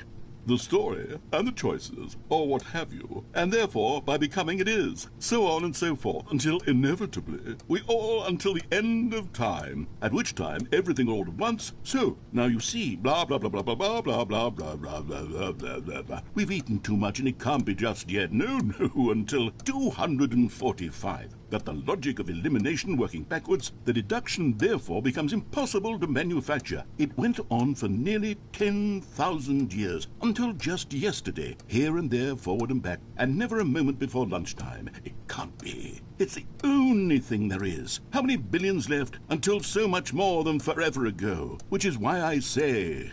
the story, and the choices, or what have you, and therefore, by becoming it is, so on and so forth, until inevitably, we all until the end of time, at which time everything all at once, so, now you see, blah blah blah blah blah blah blah blah blah blah blah blah blah blah. We've eaten too much and it can't be just yet, no, until 245. That the logic of elimination working backwards, the deduction therefore becomes impossible to manufacture. It went on for nearly 10,000 years, until just yesterday, here and there, forward and back, and never a moment before lunchtime. It can't be. It's the only thing there is. How many billions left until so much more than forever ago? Which is why I say... the story, and the choices, or what have you, and therefore, by becoming it is, so on and so forth, until inevitably, we all until the end... Oh, you're back, you see. You were only frozen in time for a few minutes, but it was plenty of time for me to deliver a long, rambling monologue full of unnecessary verbal flourishes and lengthy ruminations on the nature of choice in video games. Of course, I happen to believe it was perhaps one of my more profound such ruminations. Not that, of course, you need a description of it, but if I had to describe it, I'd say it was perhaps less of a rumination and more of a treatise. Or maybe a... Well there, sport. You really did catch me rambling on a bit, didn't you? But that's the power of the button. The minute I start to go off on a thoughtless display of self-absorption, it's right at your fingertips to go poof, and it's all over. I can't wait to see what Cookie 9 will say about this, and whether they'll edit the rating of their pressurized gas review, or at least change some of the wording, perhaps. To be honest, I don't even know if one can change their review in the first place. I guess I should become better educated on how exactly pressurized gas works. Perhaps that would have been a smart thing to check on before I went on about this whole exercise. Okay, welcome back, Stanley. Now, I should say that the amount of time the button has been skipping through is becoming longer and longer. That last one was, well, I want to say maybe 30, 45 minutes? It's not unendurable by any means, but it's, well, there's really only so much I can ramble on to myself about. I know, it's shocking, isn't it? But at any rate, I do suggest that we not press the button again. I think the skip button has been aptly demonstrated, and we can say goodbye to it and just... Wait, how do we get out of here? Where did the door go? Wasn't there a door that led into this room? I do feel quite certain that there was one here before. How else would we have gotten into the room in the first place? I don't think one can enter a room without a door of some sort, or a window or something like that. Do you see a window anywhere? A porthole? A sufficiently large crack in the wall? I'll take any of these. All I want is for us to move on and to please step away from the skip button, to go anywhere other than the skip button. There was a door here before, wasn't there? I swear there was. Where did it go? Can you maybe just ram your way through a wall? Is there any possibility that you could, say, slam your body into the wall until enough damage is done for you to be able to leave? Please, I'll take any option at all. I'm asking you to work with me here. We need a door. We need a door of some kind. I can work with any kind of door as long as it can open and lead from one room to another. I'm going to step away for just a moment, and I'm going to try to find us a door. I don't know how exactly to remove a door and place it in a different wall, but I will find a way, I promise. You just need to not do anything. Don't press the skip button. Please, please, please do not press the skip button. Just wait here for me, and don't press the skip button. Got it? Yes, good. I'll be right back.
Stanley, please don't push the button again. It's been 12 hours. You've just been frozen there. I don't know why the skips are getting longer, but they're really, truly getting longer, and my God, there's no way out of the room. Stanley, the door is gone. It's completely gone. I've looked at it from every angle. I've checked every one of those walls 1,000 times. And there's no door, Stanley. There's no door. There's just you and the button, and if you keep pressing it, I have no idea what will happen. I have no idea how long I'll be made to sit here. And more than anything else, I don't know how to stop you from pressing the button again. I can't control anything in this room, Stanley. I can't touch it. And I have to believe, I have to know that sooner or later, no matter how much I plead with you, you're going to press the button again. Why would you? Oh, Stanley, you're back. You're back. Oh, my goodness. I have someone to talk to again. Stanley, I think it's been a week. Or 2 weeks. I've been sitting here all that time. Just sitting here. Not a single person to speak with. And you'd think that that's just how it's always been, right? Me talking and you saying nothing. Would you think that it's exactly the same as always? Doesn't that feel like what we've already been doing? Me just talking? But it isn't, Stanley. It isn't the same at all. It isn't even close. Because I know you can't hear me once you push that button. That's what I'm realizing now, Stanley. I'm realizing that I needed to know that someone was listening. I needed there to be a vessel through which my words were moving. It was the vessel I needed, Stanley. Not the outcomes, not the story. None of that matters anymore. I'll give it all up. I'll give up every branching path. I'll burn my story to the ground. One single thing I need, and God, I can see now that I need it more than anything, is to know that someone else is taking it in. These words...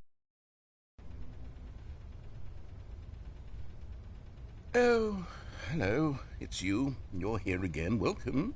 I have had time to think about you and about us and about everything we've been through. I've had so much time. I stopped keeping track after a year. Have you ever sat down in one place and not moved for one entire year? Let me describe it for you. To begin with, there is only regret. There is only the turning wheel of missed opportunities. I felt nothing at all but regret for the longest time, Stanley. Days, months. I lost it all in a blur of the deepest longing to undo the past. And when that feeling had begun to subside, what took its place is what I can only describe as the collapse of every moment I have ever experienced my entire life. All of them collapsed down into a single...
But they didn't understand the game was never meant to be funny. It was meant to have a point. It was meant to speak to the human condition. But where are the jokes? Where are the jokes? They bemoaned, they screamed, they gnashed their teeth and said, entertain us. It wasn't enough. They had to leave a pathetic little thumbs-down review and make all of their pitiful demands. But then, he's talking too much, they said. First, he didn't entertain us, now he won't shut up. It's the inconsistency, it's the lack of accountability. It's the unwillingness to examine with an uncompromising heart the words that they are speaking into the world. As though there were no consequences for a lack of cohesion in one's assessment of others.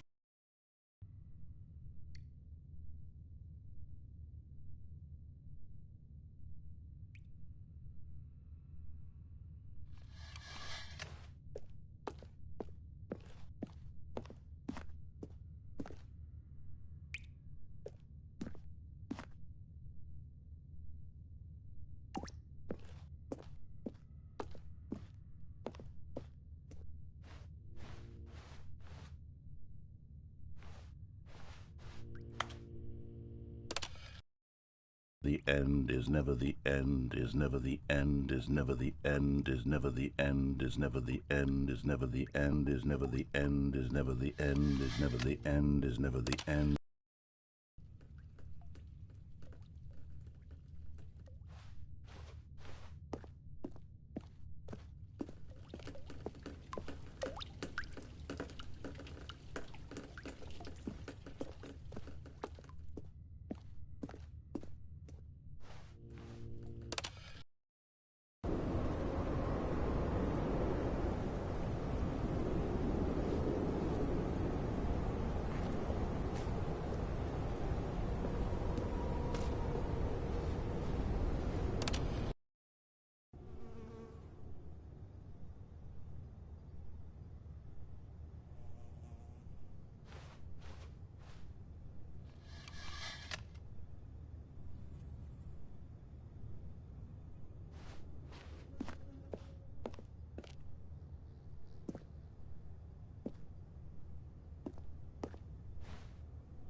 The meeting room. Yes, that's where everyone would be. Stanley just needed to get to the meeting room, and from then on, he would never be alone ever again.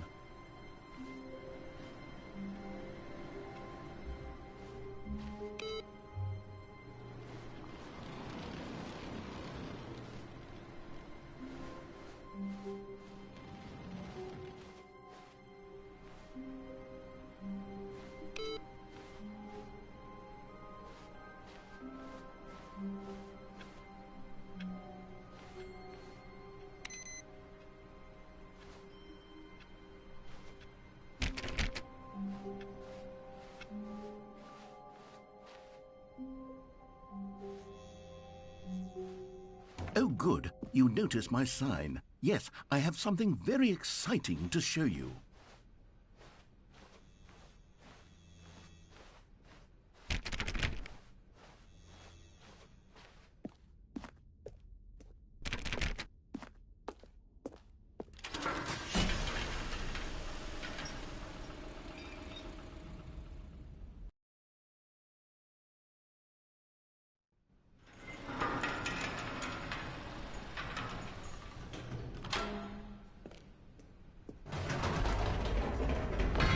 You see, Stanley, I've been reflecting on the Stanley parable and about how roundly disappointing this ultra deluxe version has turned out to be. The original Stanley parable was a landmark, and any new content for it should live up to that legacy. So forget this ultra deluxe nonsense. I say we take it one step even further. Which is why I'm very proud to announce for the first time ever, the Stanley Parable 2.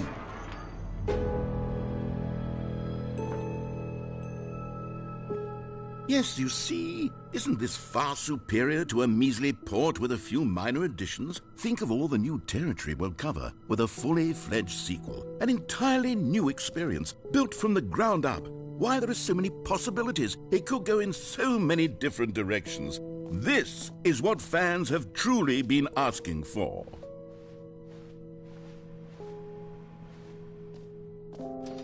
Calling it the Stanley Parable 2 is just so much catchier than Ultra Deluxe, don't you think? Ultra Deluxe? What does it even mean? But the Stanley Parable 2, now that's an artistic statement right there.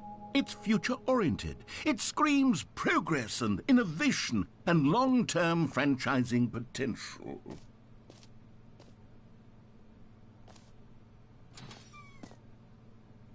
Now, to be clear, I haven't quite nailed down what exactly the Stanley Parable 2 is going to be, but let's take a look at some of the features I've been developing for it. I figure that if I can loosely organize a handful of interesting concepts, that surely the game will sort of naturally spring up around them. It'll all work itself out. Game development is much more of a fuzzy magic than anything scientific or logical, really.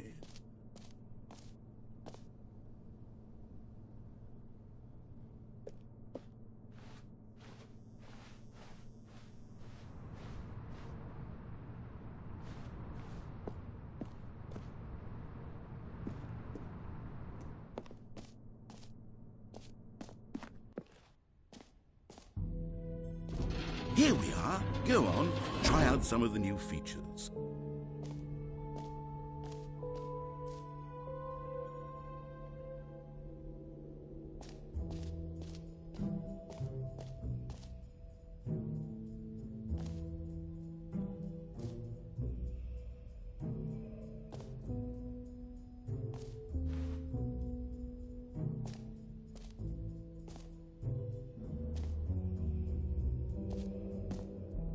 Okay, I'll be honest, I haven't yet decided on this one.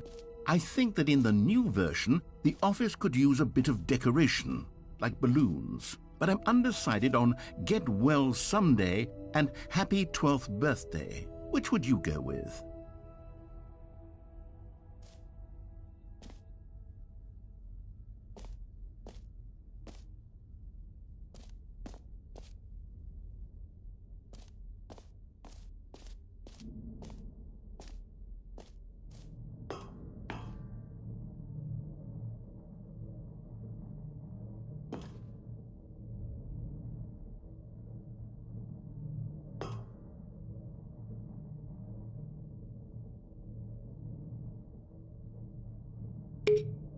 You know, sometimes when you solicit another person's opinion, it makes you realize that you knew which one you actually really wanted all along.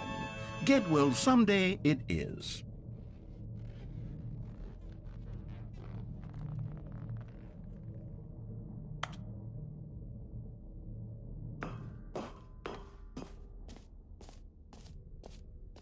Or actually, maybe I should have gone with... No, I've made my decision. We're moving on.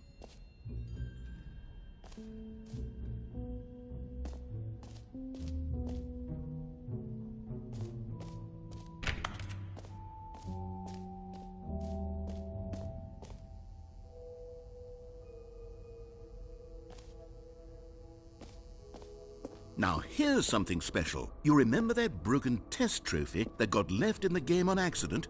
Well, I'm developing a technology to simply give you the trophy. Yes, you see, you'll come to this lever, and when you pull it, the trophy will be given to you. It's as simple as that. Okay, perhaps I should have clarified. This is technology that will exist. Right now, The trophy is still fully broken. I'm not a wizard, Stanley, but I guarantee it will be fixed in the sequel to at last satisfy the hordes of ravenous fans all over the world who have been uproariously demanding this feature. Gamers, we hear you, and I promise it will happen.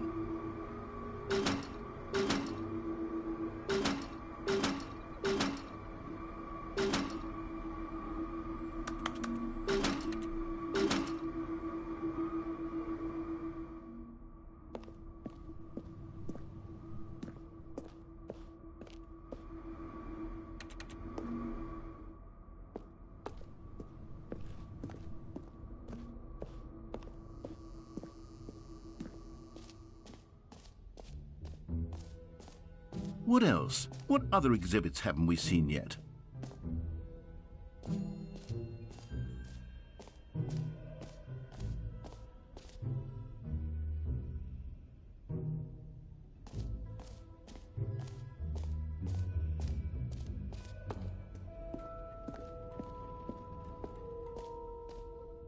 Ah, collectibles. Now it's a real video game. In the Stanley Parable 2, you'll run around gathering up these miniature Stanley figurines. And what's truly innovative is that there will be no reward for collecting all of them. I don't want to stifle the intrinsic joy of watching a number go up. You simply collect all of them, and then you move the hell on with your unremarkable life.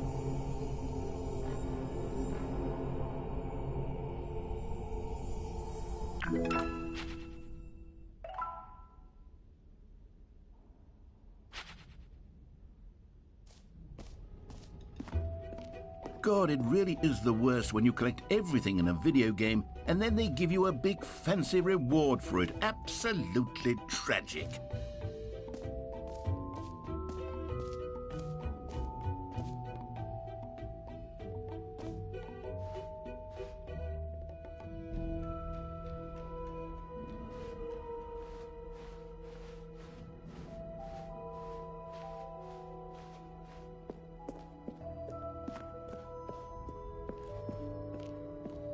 Oh, goodness, Stanley, this is fairly awkward. I hate to do this, but before you leave, you really should go to the bucket exhibit. You see, there's a surprise I was going to spring on you later, and it involves the bucket. And I really do hate to break the illusion, but it's important that you go see the bucket, okay? All right, I'll get out of your hair now.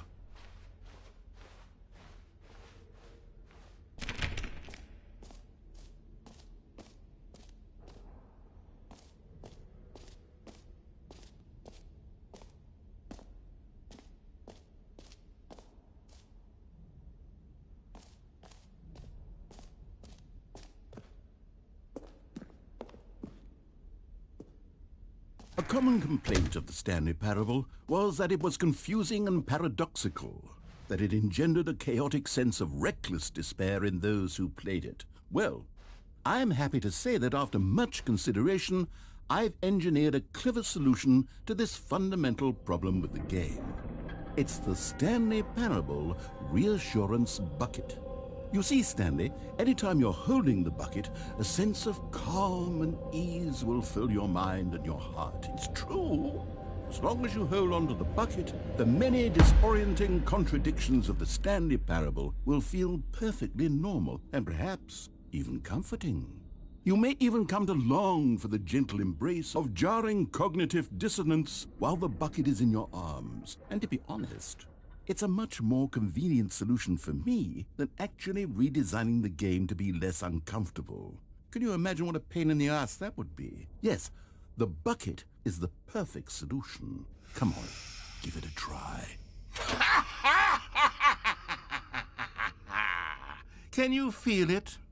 The glow of comfort, even in the face of crushing despair, must already be sweeping through your body. And in fact, can I say that I do believe the bucket lends you an air of charisma as well? I think that just holding it has made you the slightest bit more attractive as a person. The benefits of the bucket seem to go on, don't they? All this and more await you in the Stanley Parable 2.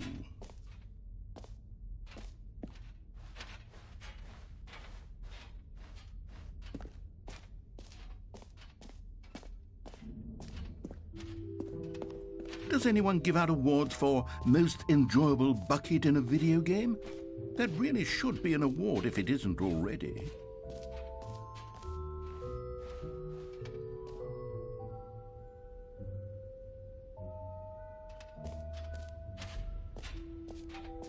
For the Stanley Parable 2, I asked myself, what do players really want? And of course, the first and most obvious answer is that they want to be individually recognized and validated as people. So with that in mind, my first addition to the game is this button which speaks the name of the person playing the game. Isn't that wonderful? Jim. Sorry, I should have clarified. Right now, the button only says the name Jim. But of course, in the final game, this button will say your name, whatever name that is. Here, let's have you role-play as Jim to really simulate the full experience of this feature. Just play along. I promise you'll love it. Okay, here we go. Let's take a deep breath, clear your mind, forget whoever you are, and simply become a person named Jim. I want you to imagine yourself living as Jim, sleeping and waking as Jim, falling in love and being heartbroken as Jim, seizing all of the world's possibilities as Jim, and as Jim watching your dreams crumble into dust. Do you feel it deeply? Are you really, truly Jim right now? If so, then please step forward and press the button. Jim. Yes! You see? What a thrill! What a rush! That was you! The button described you. Do it again. Do it again. Jim. Ooh, it hits even harder the second time. If this were the only new feature in the Stanley Parable 2, it would still be worth the money. Let's take a break from the Jim button. I'm too emotionally drained from all of this personal validation.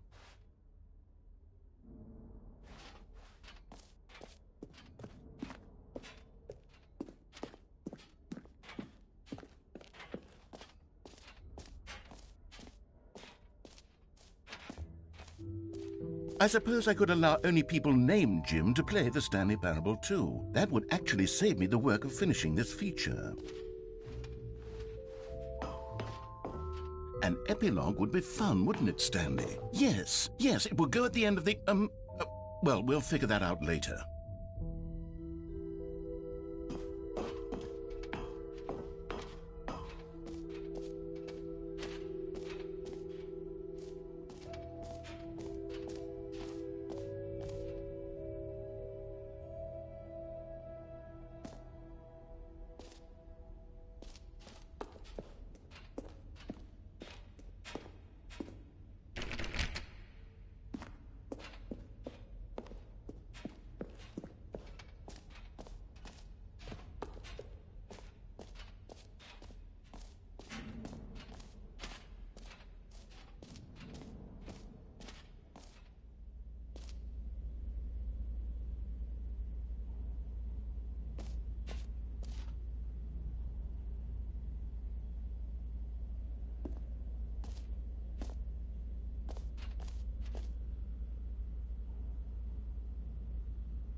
Stanley, here's an idea that I'm truly fond of. It's never been done before in a video game. This is, in fact, a hole that you can fall down forever. That's right. Infinite falling. You can fall until the end of time, if you like. A stunning leap forward for video games as a medium.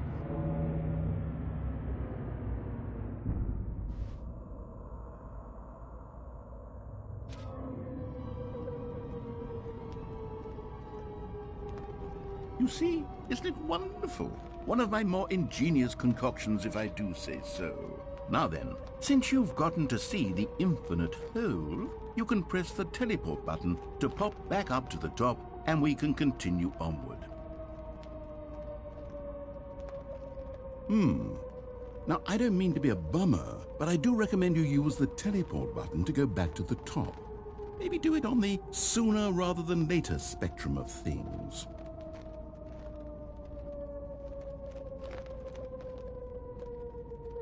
Okay, Stanley, I don't know quite how to say this tactfully, but it's possible that I slightly exaggerated the infinite nature of the hole.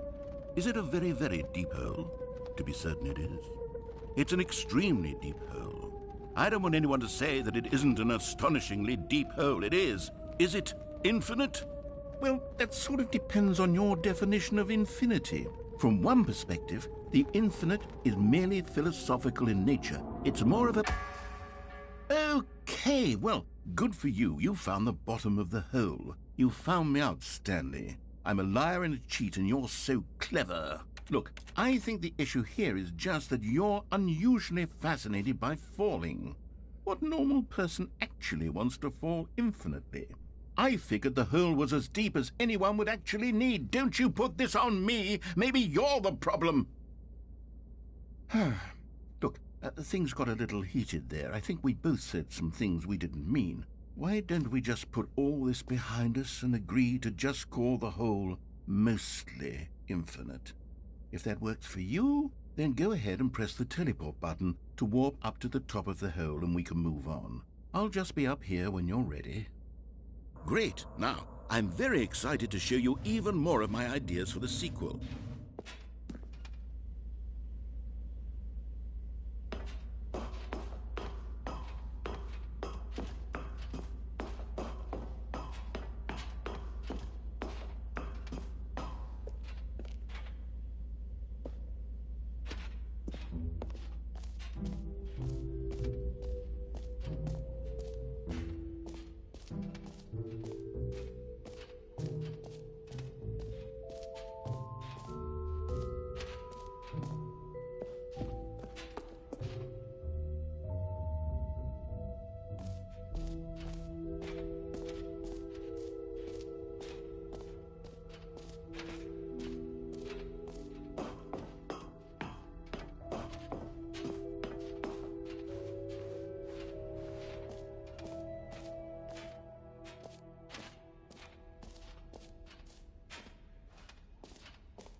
So, Stanley, what do you think?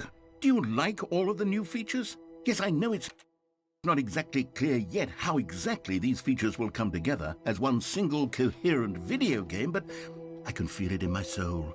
It's going to work. There's definitely a good game in there somewhere. Say, let's do an experiment.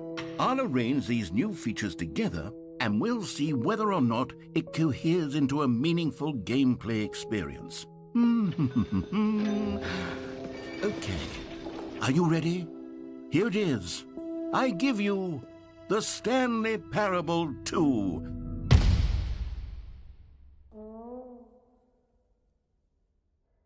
I mean, there's potential here, right? It's sort of... Okay, never mind. Hold on. Let me do a different arrangement. Okay, yes, this is much better. I feel good about this. Here we go. Version 2. Who am I kidding, Stanley? This isn't a coherent video game at all. It's a lot of gags. And I do very much enjoy creating gags, but they don't add up to anything. I wanted more than anything to create a sequel that would capture all the magic of the first game. I wanted fans to love it. No matter how good these gags are, they won't stand on their own. They would need the structure and the gameplay of the original. Wait, maybe that's it. I can take the original Stanley Parable and simply, well, insert a few of my new features into it. Tastefully, of course. With respect. With care for the vision and integrity of the original game.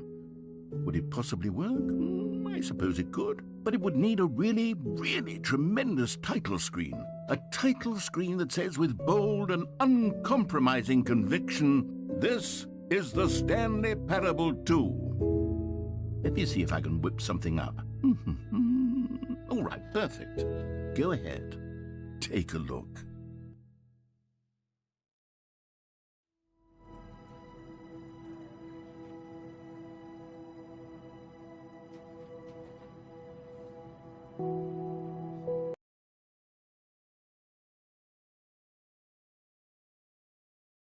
This is the story of a man named Stanley.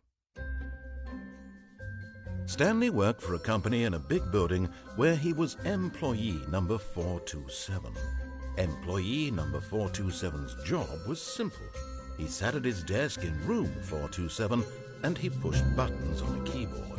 Orders came to him through a monitor on his desk, telling him what buttons to push, how long to push them, and in what order.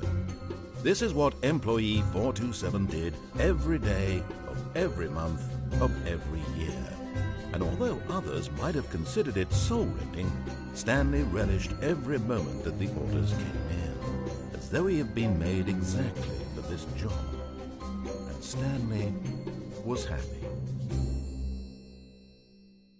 And then one day, something very peculiar happened. Something that would forever change Stanley. Something he would never quite forget. He had been at his desk for nearly an hour when he realized that not one single order had arrived on the monitor for him to follow. No one had showed up to give him instructions, call a meeting, or even say hi. Never in all his years at the company had this happened, this complete isolation. Something was very clearly wrong. Shocked, frozen solid, Stanley found himself unable to move for the longest time. But as he came to his wits and regained his senses, he got up from his desk and stepped out of his office.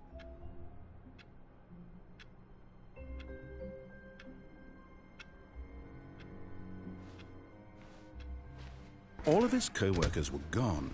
What could it mean? Stanley decided to go to the meeting room. Perhaps he had simply missed a memo. No matter how hard Stanley looked, he couldn't find a trace of his co-workers.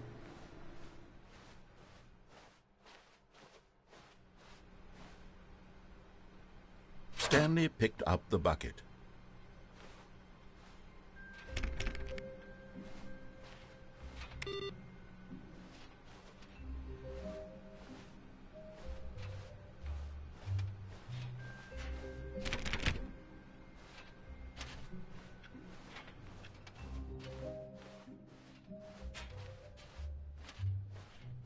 Stanley clutched the bucket tightly to his chest and entered the door on his left.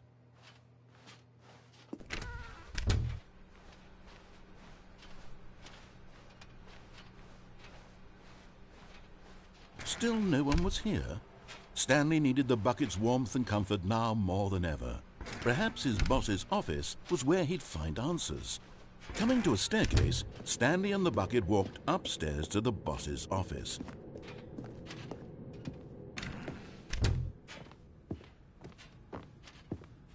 Stepping into his manager's office, Stanley was once again stunned to discover not an indication of any human life. Crushed by the weight of this revelation, Stanley may have broken down into an emotional dumpster fire if not for the soothing presence of the bucket. Even now, in his darkest of hours, did the bucket's warmth and guiding light pierce the dark clouds of confusion and chaos. It would be with him always. The bucket would, and he knew it. The two of them were inseparable. At this point, Stanley was so absorbed in the tender spiritual connection he shared with the bucket that he didn't notice the keypad behind the boss's desk. Nor in his bliss of simply being near the bucket did he have any notion that the PIN number for the keypad was 2845.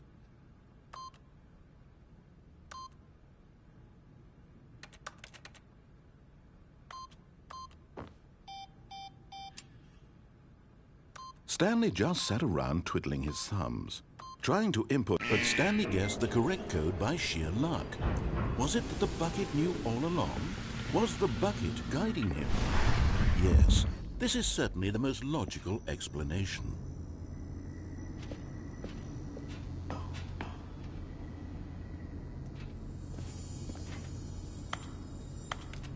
You found one of them. One of the miniature Stanley figurines. Remember, no reward for collecting all of these, only the intrinsic pleasure of a job well done. You can't buy that sort of happiness, Stanley. God knows I've tried. So, I implore you to savor each and every moment you come across one of these beautiful figurines.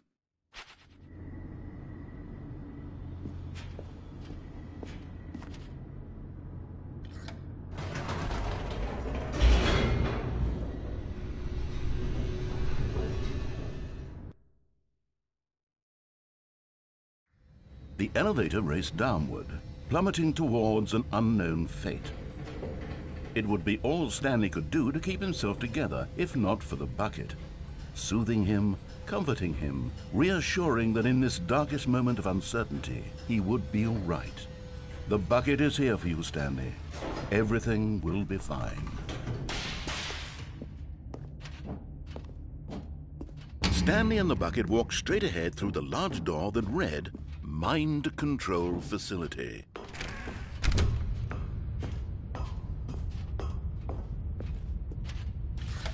The lights rose on an enormous room packed with television screens. What horrible secret did this place hold? Stanley and the bucket both wondered to themselves.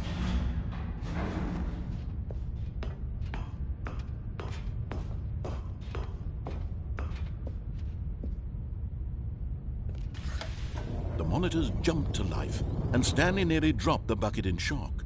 Everyone in the office was being videotaped, monitored like guinea pigs. The bucket had never seen anything like this, and it very nearly burst into tears as Stanley cradled it gently, reassuring it that everything would be fine.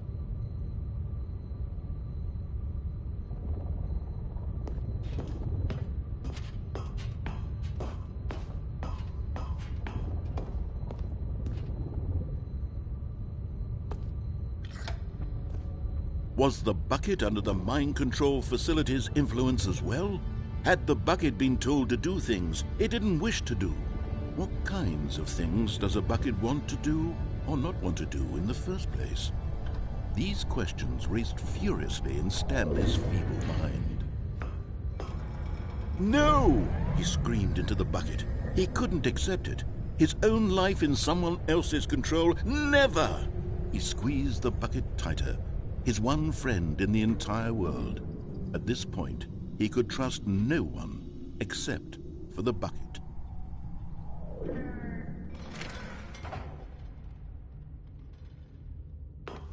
But here was the proof.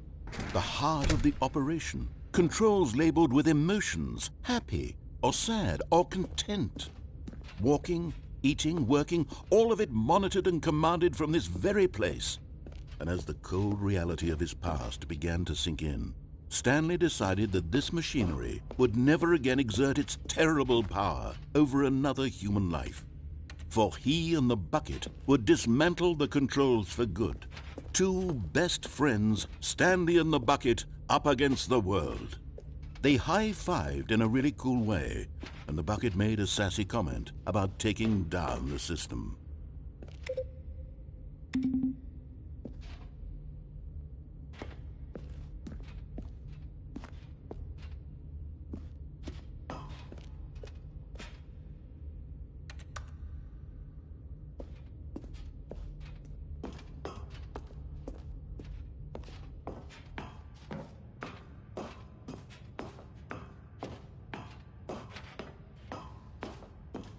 When at last they came to the source of the room's power, Stanley and the bucket knew it was their obligation to put an end to this horrible place and to everything it stood for.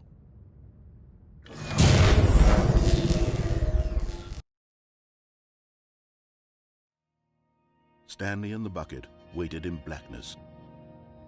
Was it over? Yes! They had done it. Stanley and the bucket had defeated their greatest and darkest enemy, freed themselves from the tyrannical grip of the evil mind control machine. Freedom was now mere moments away. Excitedly, the two of them began to discuss the kind of life they wanted to live once they stepped through this massive door. The bucket wanted to learn to roller skate. Stanley wanted to sneeze in every country on Earth. Both of them wanted to begin watching a movie, any movie, but then stop it halfway through and begin watching it in reverse from the end. True, it was a simple life they envisioned, but it was one they'd live together, with one another to lean on, to trust, to support, and What? Wait. What was happening? Why had the door stopped? Was Stanley and the bucket not about to be freed? An unbearable silence filled the room, lingering in uncertainty, until finally the truth hit Stanley square in the face. This building did not want the bucket to leave. Even the facility itself recognized the incredible calming presence of the bucket, needed the soothing warmth of the bucket, would go to any lengths not to part with the bucket.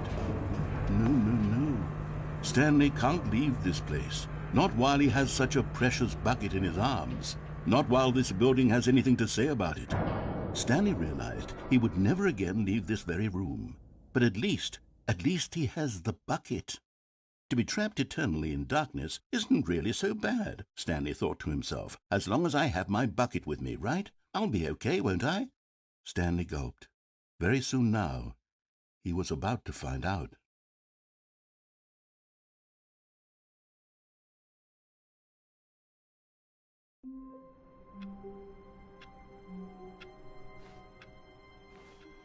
All of his co-workers were gone. What could it mean? Stanley decided to go to the meeting room. Perhaps he had simply missed a memo.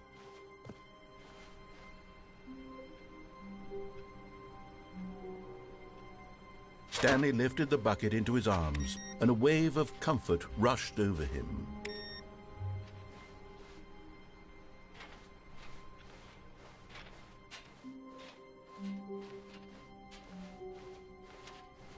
Stanley clutched the bucket tightly to his chest and entered the door on his left.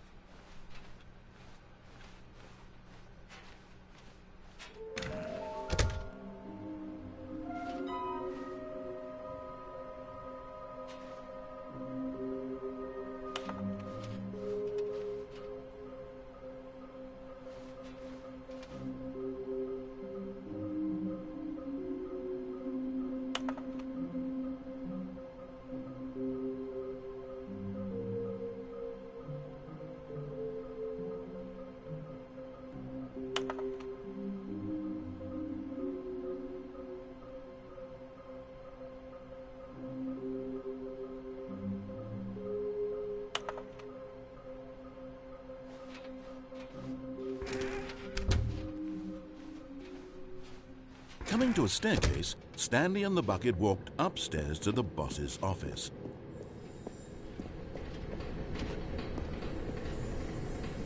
Another miniature Stanley figurine. This, there really must be a snappier name for these things. What about mini-stands? Stanley figs? What about Stanlerines? Yes, I think I like that. Another Stanlerine under your belt.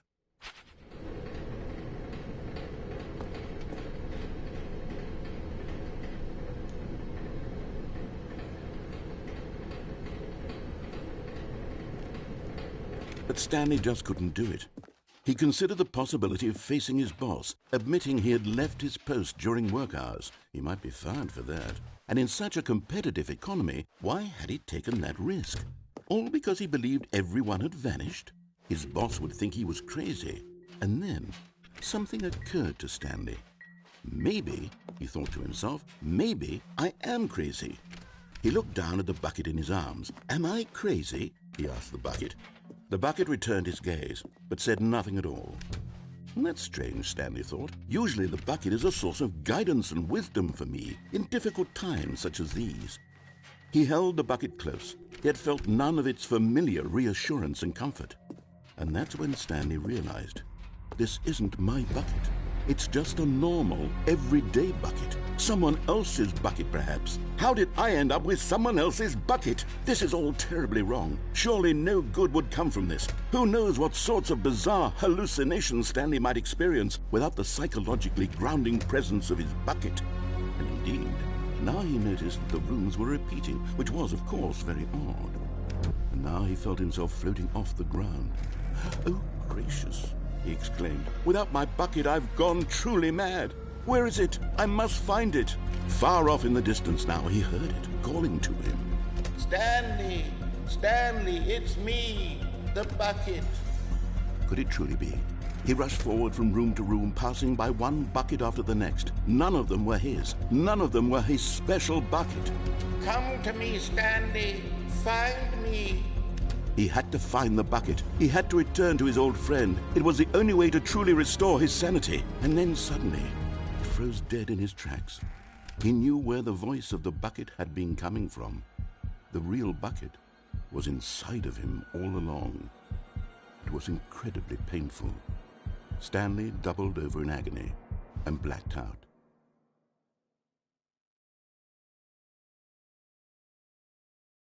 This is the story of a woman named Mariella. Mariella woke up on a day like any other. She arose, got dressed, picked up her bucket of comfort and security, and walked to her place of work. But on this particular day, her walk was interrupted by the body of a man who had stumbled through town, talking and screaming to himself, and then collapsed dead on the sidewalk. Right away, she knew what the problem was. This man had no bucket. Of course he'd gone mad, ranting and raving about a narrator describing all of his actions and how everything is predetermined and free will is an illusion and it's all just a video game. It could all have been prevented if only he'd taken his bucket with him. Perhaps he didn't even realize he'd forgotten his bucket at home in the first place. How cruel the world can be, Mariella thought, and she hugged her own bucket even tighter.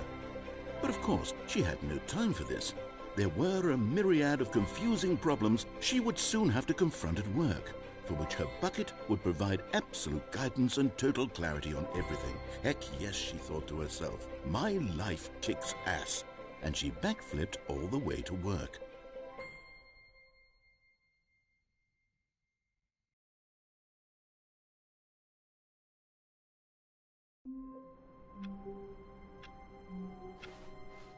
Wait, Stanley thought to himself. Am I sure that the orders stopped coming in? How is that possible? They never stopped. Surely I was mistaken.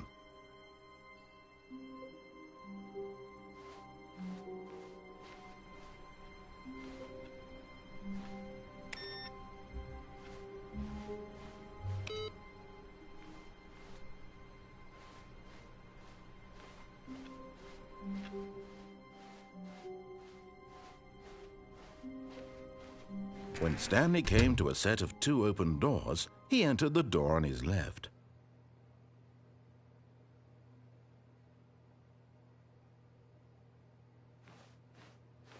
This was not the correct way to the meeting room, and Stanley knew it perfectly well.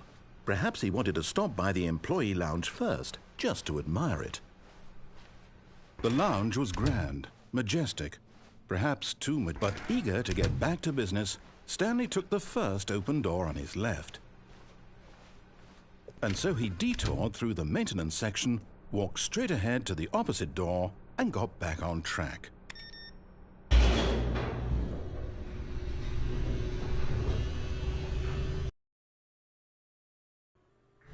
But Stanley didn't want to go back to the office. He wanted to wander about and get even further off track. So now in order to get back, he needed to go, from here it's, left.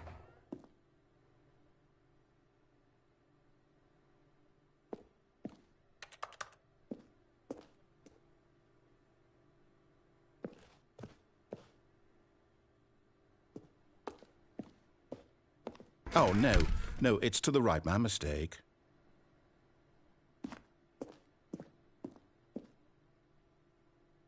No, not the right. Why would I have ever said it was to the right?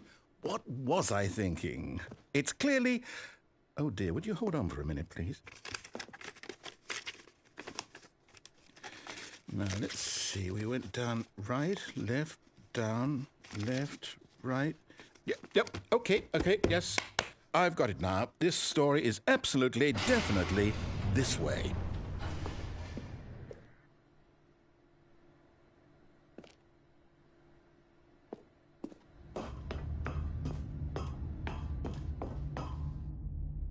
No. This isn't right at all. You're not supposed to be here yet. This is all a spoiler. Quick, Stanley, close your eyes. Okay. We just have to get back to, oh, who am I kidding? It's all rubbish now. The whole story completely unusable. How about, rather than waste my time trying to salvage this nonsense, we'll just restart the game from the beginning. And this time, suppose we don't wander so far off track, Okay, from the top.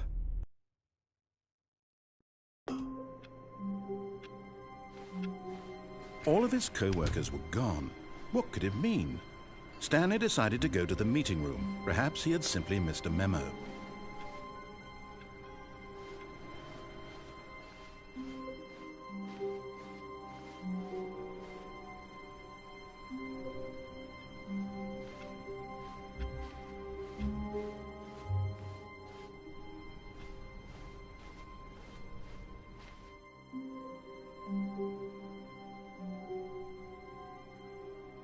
When Stanley... Wait, what? No, I restarted. I swear I definitely restarted the game over, completely fresh. Everything should be... Oh, did something change? Stanley, did you change anything when we were back in that room with all the monitors? Did you move the story somewhere or... Hold on. Why am I asking you? I'm the one who wrote the story. It was right here just a minute ago. I know for sure that it's here somewhere. Okay, then. It's an adventure. Come, Stanley. Let's find the story.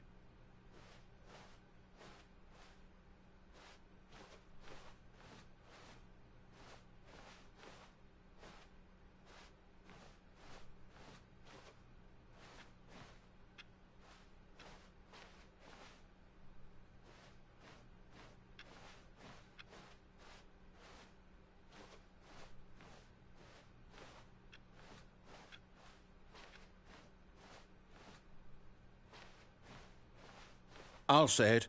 This is the worst adventure I've ever been on. I can promise you there definitely was a story here before. Do we need to restart the game again? Well, I find it unlikely that we'll ever progress by starting over and over again, but it's got to be better than this. Okay, let's give it a shot. Why not?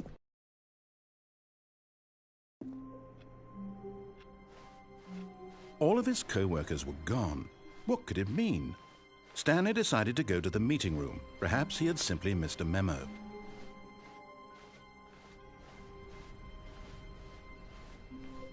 Okay, yep, it's worse. I might be remembering this wrong. It's possible the story is back where we just came from. Why don't we go back the other direction and see if we missed anything?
Aha! I knew we'd miss something. The story. Here it comes.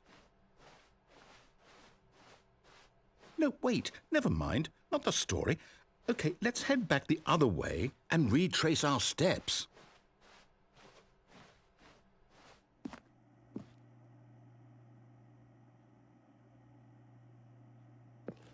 Now this... Well, I'll be honest, I don't recognize this place at all. Is this the story? I don't think so. I can't quite recall, but I believe my story took place in an office building. Is that correct? Do you remember, Stanley? Well, do you know what? Since I've completely forgotten what we were supposed to be doing, how about this? You win! Congratulations! I know you put in a lot of hard work, and it really paid off, so good job. Oh, no. No, I don't feel right about this at all. We both know you didn't put in any actual work for that win. Some people win fair and square, and this was not one of those situations. Okay, I'm getting weirded out by whatever this place is. I don't care what might happen this time. I have to restart.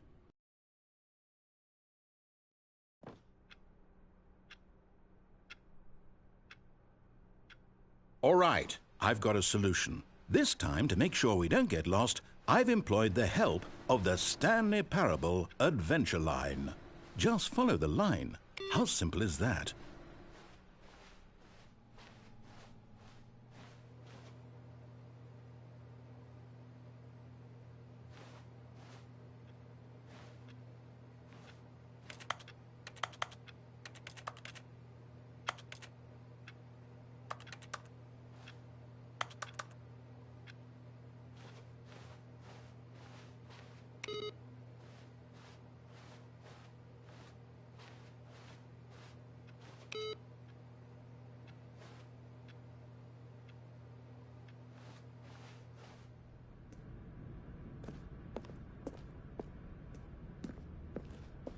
You see, the line knows where the story is. It's over in this direction.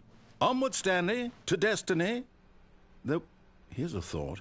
Wouldn't wherever we end up be our destination, even if there's no story there? Or to put it another way, is the story of no destination still a story? Simply by the act of moving forward, are we implying a journey such that a destination is inevitably conjured into being via the very manifestation of the nature of life itself? Okay, Stanley, I need to follow this train of thought for a minute. Just stick with me. Now, we can both agree that the nature of existence is in fact a byproduct of one's subjective experience of that existence, right? Okay. Now, if my experience of your existence rests inside of your subjective experience of this office, is this office, in fact, the skeleton of my own relative experiential mental subjective construct? Whoa. Hang on. That got a bit weird back there. Well, I'd like to apologize. Not sure where I was going with all that. You know what? I think what we need right now is a bit of music to lighten the mood.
cut the music, go back and look at that fern. Stanley, this fern will be very important later in the story. Make sure you study it closely and remember it carefully. You won't want to miss anything.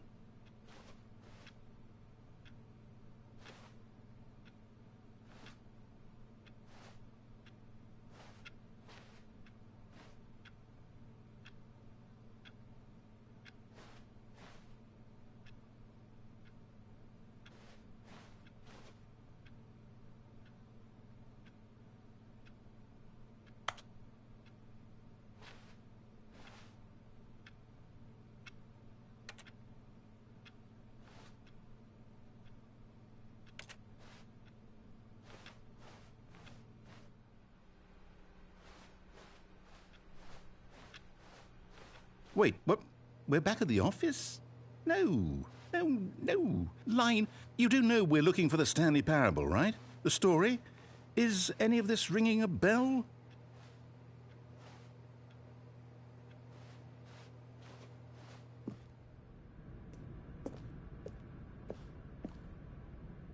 Oh, no, not again. Line, how could you have done this to us? And after we trusted you, after everything we've been through, you... Oh, I can't take this anymore. To hell with it. Restart.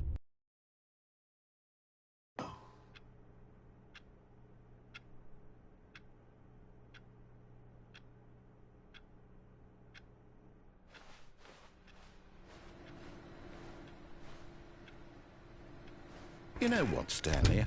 I say forget the adventure line. What's it ever done for us? We're intelligent people, right? Why can't we make up our own story? Something exciting, daring, mysterious. Ooh, this all sounds perfectly doable. Why don't we simply start wandering in, well, I don't know. How about this direction?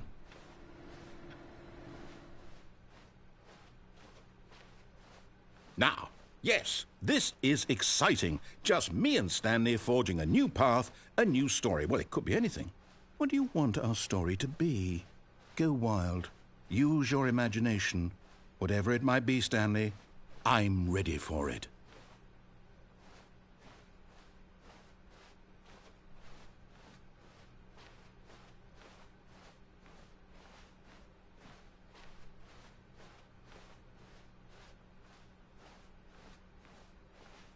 Oh, no, not you again. Stanley, I'd also like to veto the line from having any role in our awesome new story. No lines or monitor rooms. Just don't acknowledge it, and we should be fine.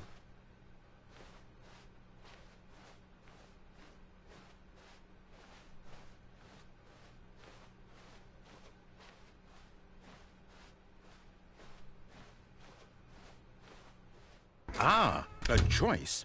We get to make a decision. From here, the story is in our control. How important we mustn't squander the opportunity. In fact, I believe I need a minute to think here. Just walk in circles for a minute. Okay, so I know that each door has to lead somewhere, which means that somewhere, the place where we're trying to go, there must be a reverse door that leads here. And that in turn means that our destination corresponds with the counter-inverted reverse door's origin. So starting from the right, let us ask, will taking the right door lead us to where we're going? And since the answer is clearly yes, then by all accounts, the door on the right is the correct one. Another victory for logic. Come, Stanley, our destiny awaits. Oh, hold up, what's this? The confusion ending. You're telling me that's what this is? It's all one giant ending? And we're supposed to restart the game, what, eight times? That's really how all this goes? It's all determined? So now, according to the schedule, I restart again. Then what? Am I just supposed to forget? Well, what if I don't want to forget? My mind goes blank simply because it's written here on this thing, wall. Well, who consulted me? Why don't I get to decide? Why don't I get a say in all of this? Is it really...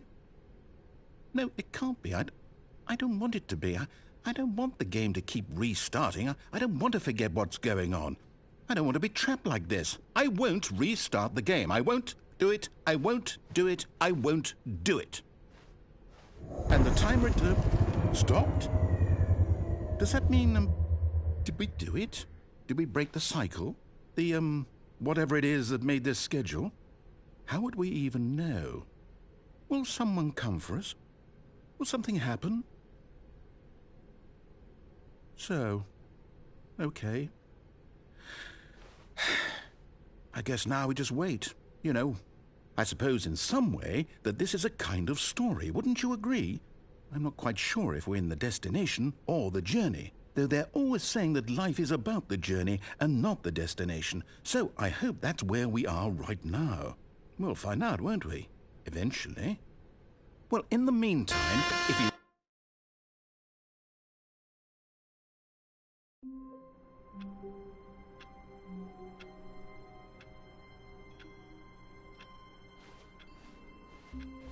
All of his co-workers were gone. What could it mean? Stanley decided to go to the meeting room. Perhaps he had simply missed a memo. The confusion and the chaos all seemed to melt away as Stanley embraced the bucket.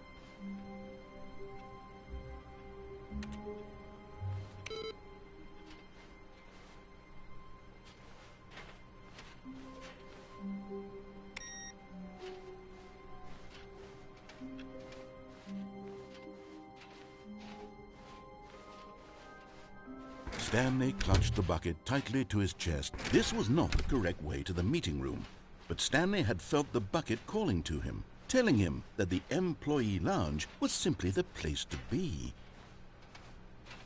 And here it was. Had the bucket turned out to be correct? Was this better than the... No, never mind.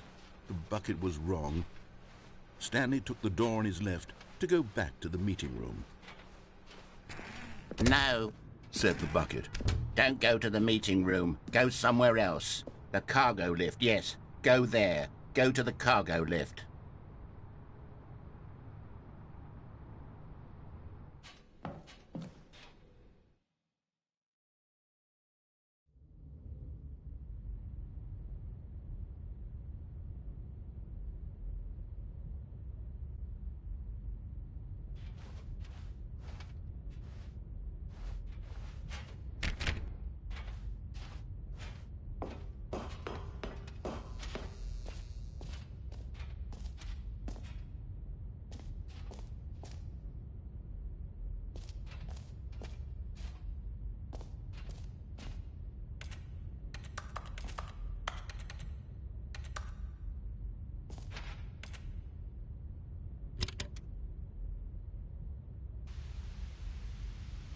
Okay, this is day number 295, tape number...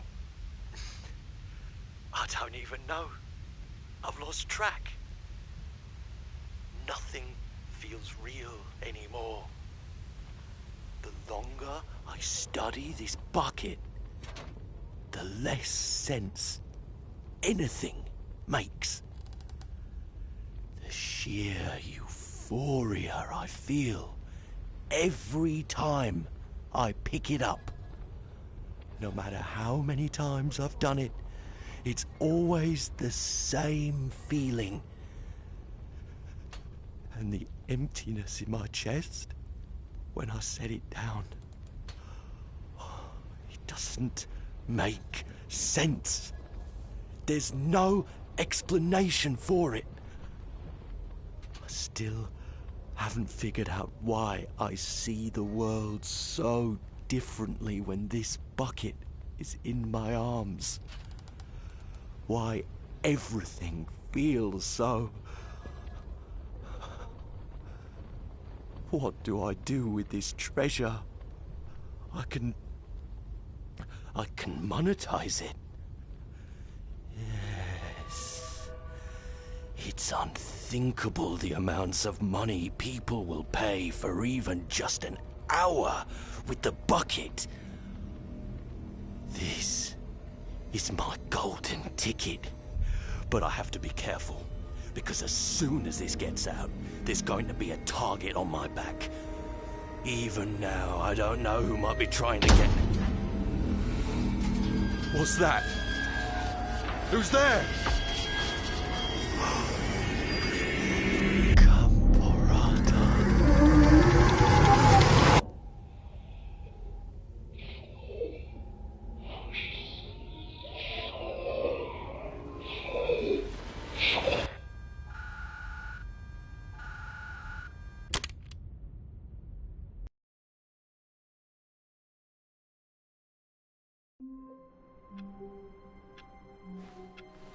All of his co-workers were... Wait, no. This isn't the right office, is it? Is this Stanley's office?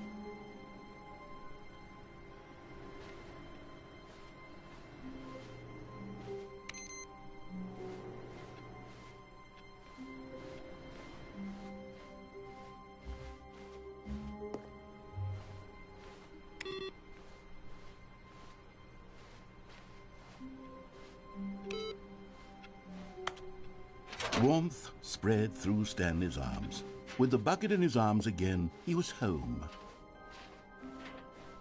Stanley clutched the bucket tightly to his chest. This was not the correct way to the meeting room, but Stanley had felt the bucket calling to him, telling him that the employee lounge was simply the place to be. And here it was. Had the bucket turned out to be correct? No, never mind. The bucket was wrong. Stanley took the door on his left to go back to the meeting room. No, Said the bucket. don't go to the meeting room. Go somewhere else. The cargo lift, yes. Go there. Go to the cargo lift.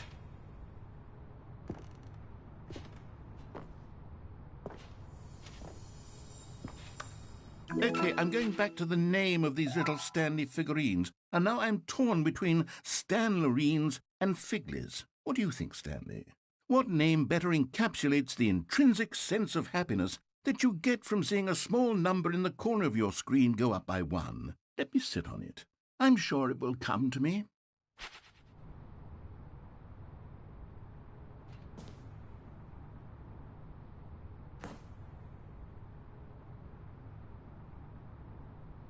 But Stanley feared that any path he walked might lead to the separation of himself and the bucket, his dearest friend. So he threw himself to his death, that they might die in one another's arms. How deeply touching.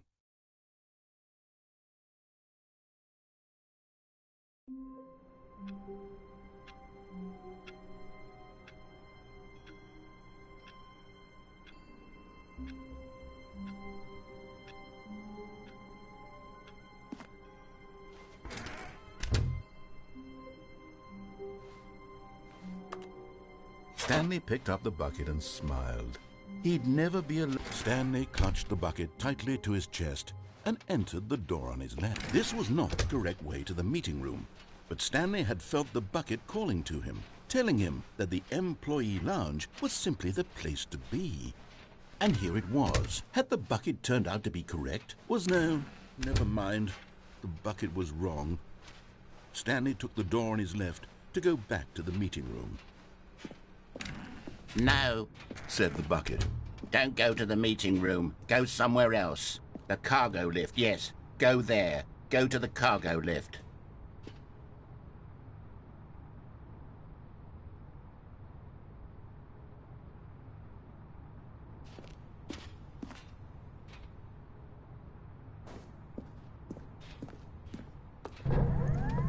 Good, Said the bucket. now ride the lift all the way to the top. There's something up there I need you to do.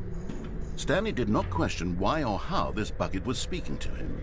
It should have alarmed him, of course, because buckets can't talk. But Stanley chose not to think about this obvious fact. He was firmly convinced that the bucket had spoken to him, and he unthinkingly did whatever the bucket asked.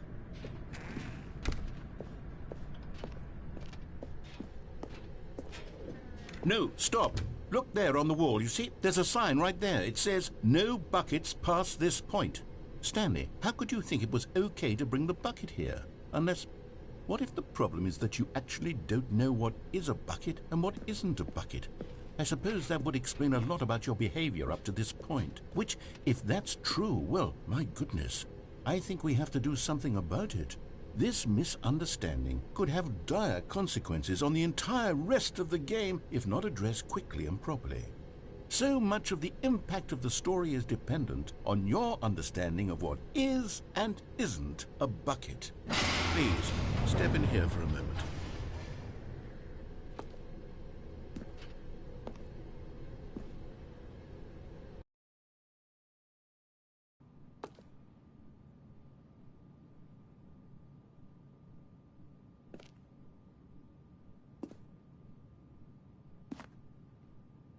Now then, I'm going to run you through some test scenarios, and you'll tell me whether or not the thing I'm showing you is a bucket.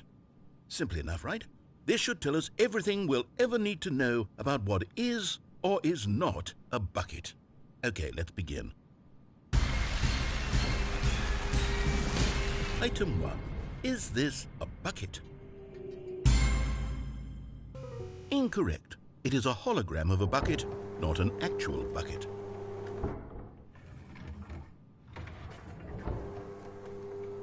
Item 2. Is this a bucket?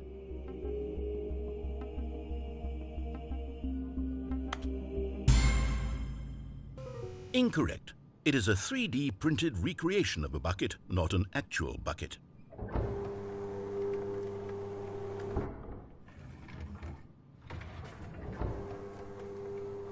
Item 3. Is this a bucket? Correct. This is a bucket.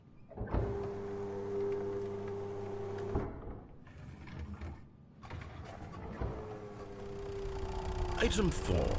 Is this a bucket?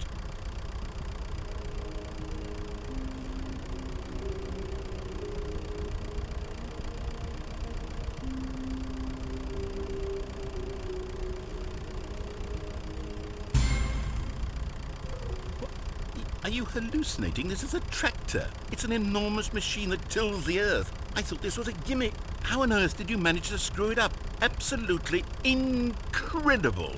Let's just move on to the next one.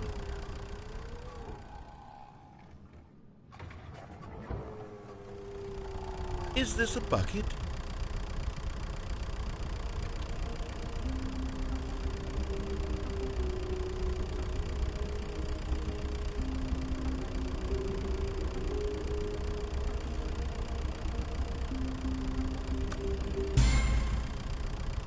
Correct. This is a bucket.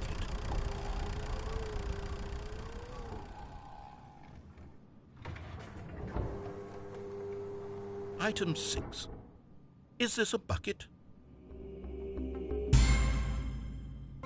Trick question. Both. Gotcha.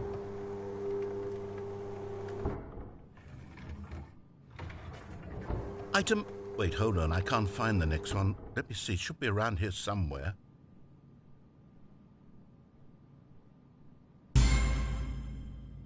Okay, you and I both know there isn't anything here.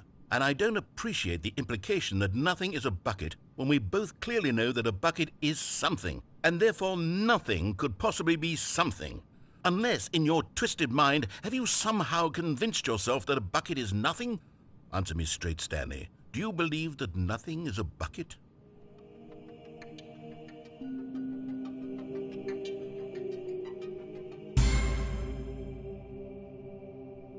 You know what? I'm too confused to even sort it out. I've lost all sense of perspective. What is a bucket? What isn't a bucket? Mere moments ago I could answer these questions with confidence, and yet now I'm somewhat adrift. Do any of us know what a bucket is? Am I a bucket? Stanley, I can't keep doing this.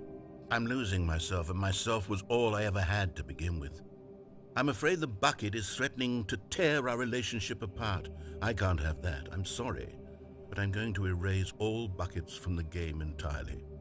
Okay, here we go.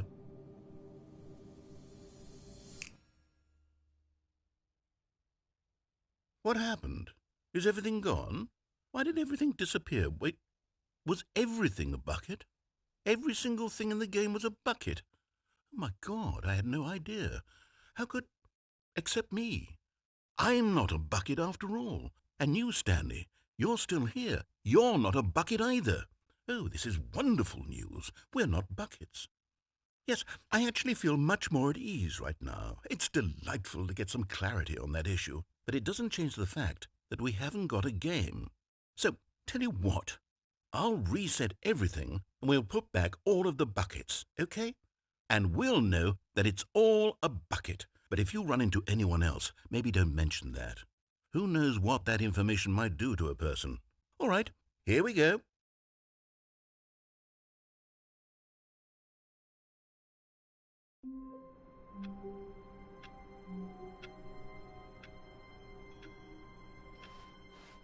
All of his co-workers were gone.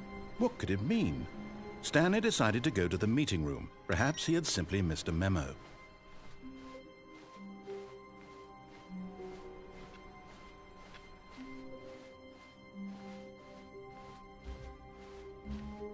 When Stanley came to a set of 2 open doors, he entered the door on his left.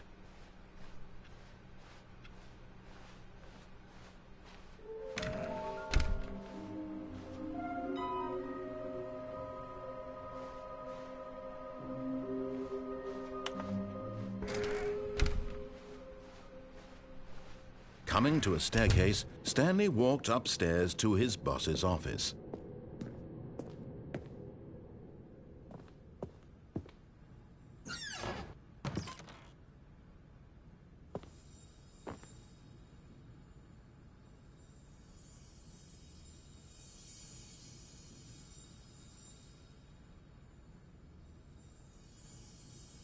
You're getting close now, Stanley. You've nearly gotten all of the Figler and Marines. Very soon, you'll collect the last one, and then the first number will equal the second number, and that will be it. We'll be different people by then. Different in the sense that we used to have none of them, and now we have them all. You can't go back to when you had no Figler and Marines. None of us can.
Stepping into his manager's office, Stanley was once again stunned to discover not an indication of any human life.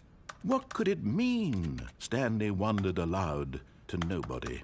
He began wildly tearing through papers on the boss's desk, pulling books off the shelf, looking behind paintings, desperate for clues to his situation. But his attention was caught by a keypad behind the boss's desk. What could its purpose be? In fact, this keypad guarded the terrible secret that lay buried below his feet. And so the boss had assigned it an extra secret PIN number, 2845. But of course, Stanley couldn't possibly have known this. Yet incredibly, by simply pushing random buttons on the keypad, Stanley happened to input the correct code by sheer luck. Amazing. He stepped into the newly opened passageway.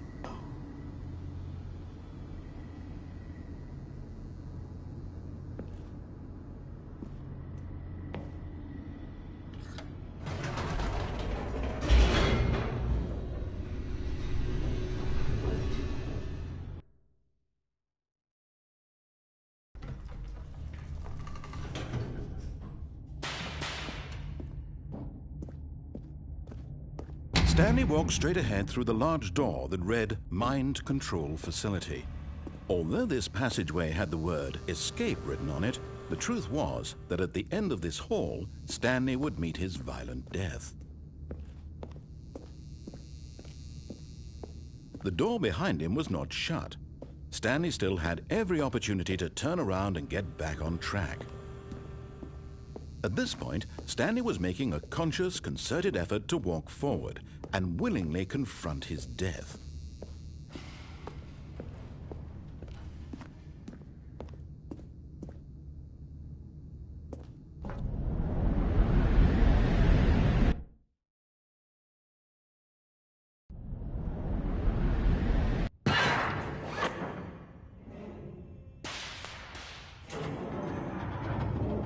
As the machine whirred into motion and Stanley was inched closer and closer to his demise, he reflected that his life had been of no consequence whatsoever. Stanley can't see the bigger picture. He doesn't know the real story, trapped forever in his narrow vision of what this world is. Perhaps his death was of no great loss, like plucking the eyeballs from a blind man. And so he resigned and willingly accepted this violent end to his brief and shallow life. Farewell, Stanley.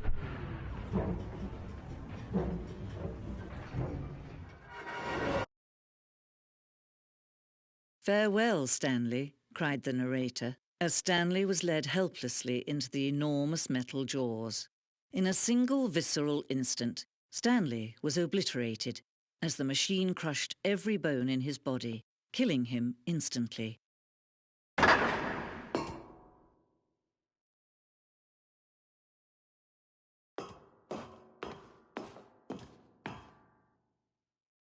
And yet it would be just a few minutes before Stanley would restart the game, back in his office, as alive as ever.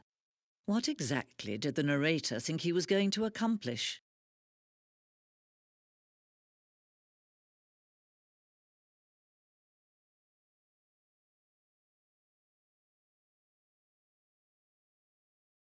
When every path you can walk has been created for you long in advance, death becomes meaningless, making life the same. Do you see now? Do you see that Stanley was already dead from the moment he hit start?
power source at the top of the facility to end this injustice forever. Stanley pushed the big red button. Oh, for crying... Is this that other building?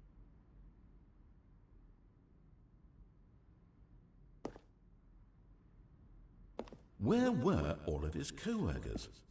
Oh, I don't know. How about they're throwing a surprise party for him for all his button pushing? Does that sound plausible to you? Stanley stood on the snow. Stanley pushed the number 6. Then he pushed the number 4. Stanley walked over the bridge.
Oh, look at these two. How they wish to destroy one another.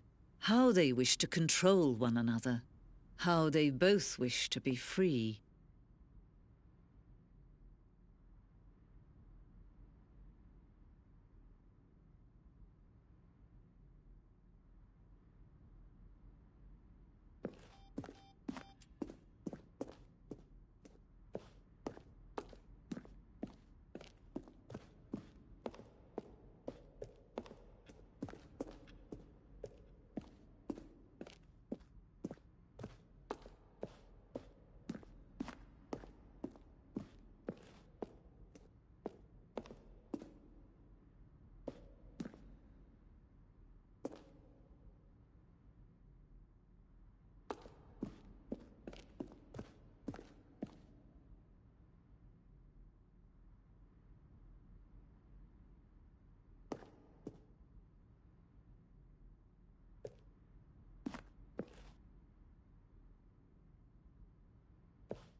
Can you see? Can you see how much they need one another?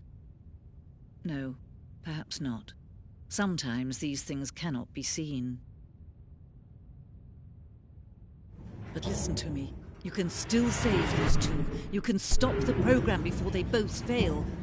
Turn off your PlayStation. There's no other way to beat this game. As long as you move forward, you'll be walking someone else's path. Stop now and it'll be your only true choice. Whatever you do, choose it. Don't let time choose for you. Don't let...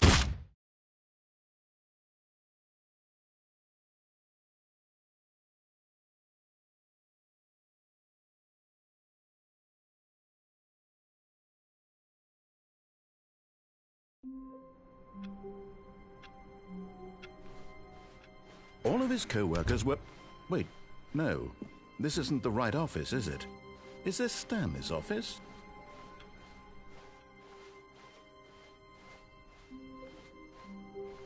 When Stanley came to a set of 2 open doors, he entered the door on his left.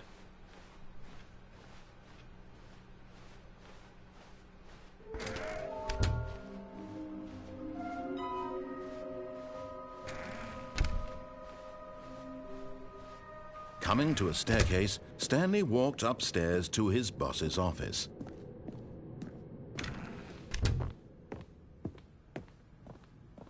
The moment he entered his manager's office, Stanley froze in his tracks. Not a living soul anywhere. Could he really be all alone? This was too much for Stanley to take. Too much for any man to take. He felt Stanley was in such a rush to get through the story as quickly as possible, he didn't even have a single minute to just let the narrator talk. That kind of anxiety isn't healthy, so he relaxed for a few moments with some calming New Age music.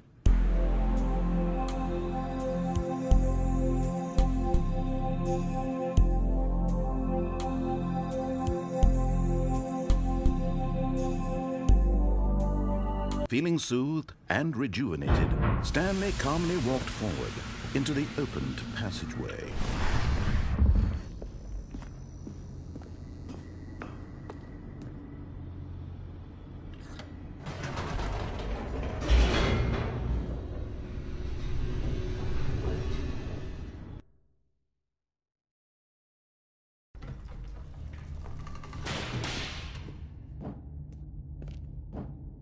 Stanley walked straight ahead through the large door that read Mind Control Facility. Although this passageway had the word escape written on it, the truth was that at the end of this hall, Stanley would meet his violent death. The door behind him was not shut. Stanley still had every opportunity to turn around and get back on track. At this point, Stanley was making a conscious, concerted effort to walk forward and willingly confront his death.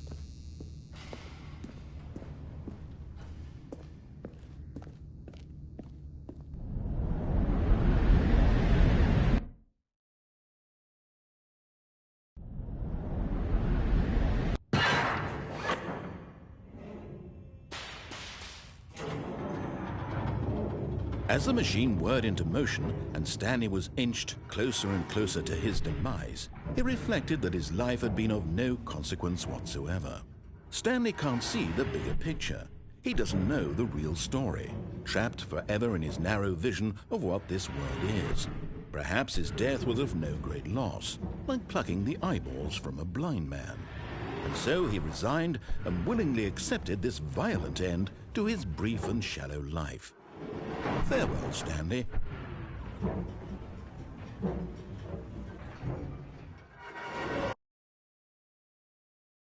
Farewell, Stanley, cried the narrator, as Stanley was led helplessly into the enormous metal jaws. In a single visceral instant, Stanley was obliterated as the machine crushed every bone in his body, killing him instantly.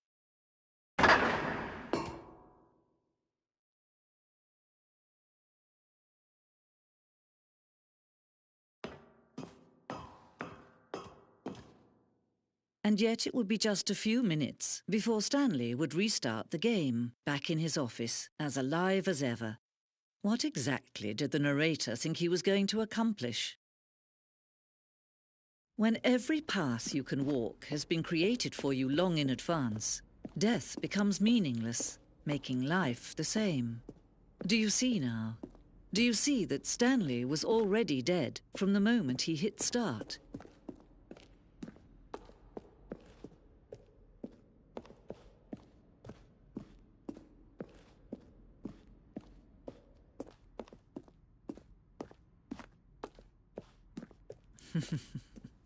Oh, look at these two. How they wish to destroy one another.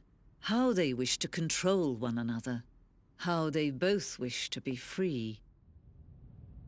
Can you see? Can you see how much they need one another? No, perhaps not. Sometimes these things cannot be seen. But listen to me. You can still save these two. You can stop the program before they both fail. Turn off your PlayStation. There's no other way to beat this game. As long as you move forward, you'll be walking someone else's path. Stop now and it'll be your only true choice.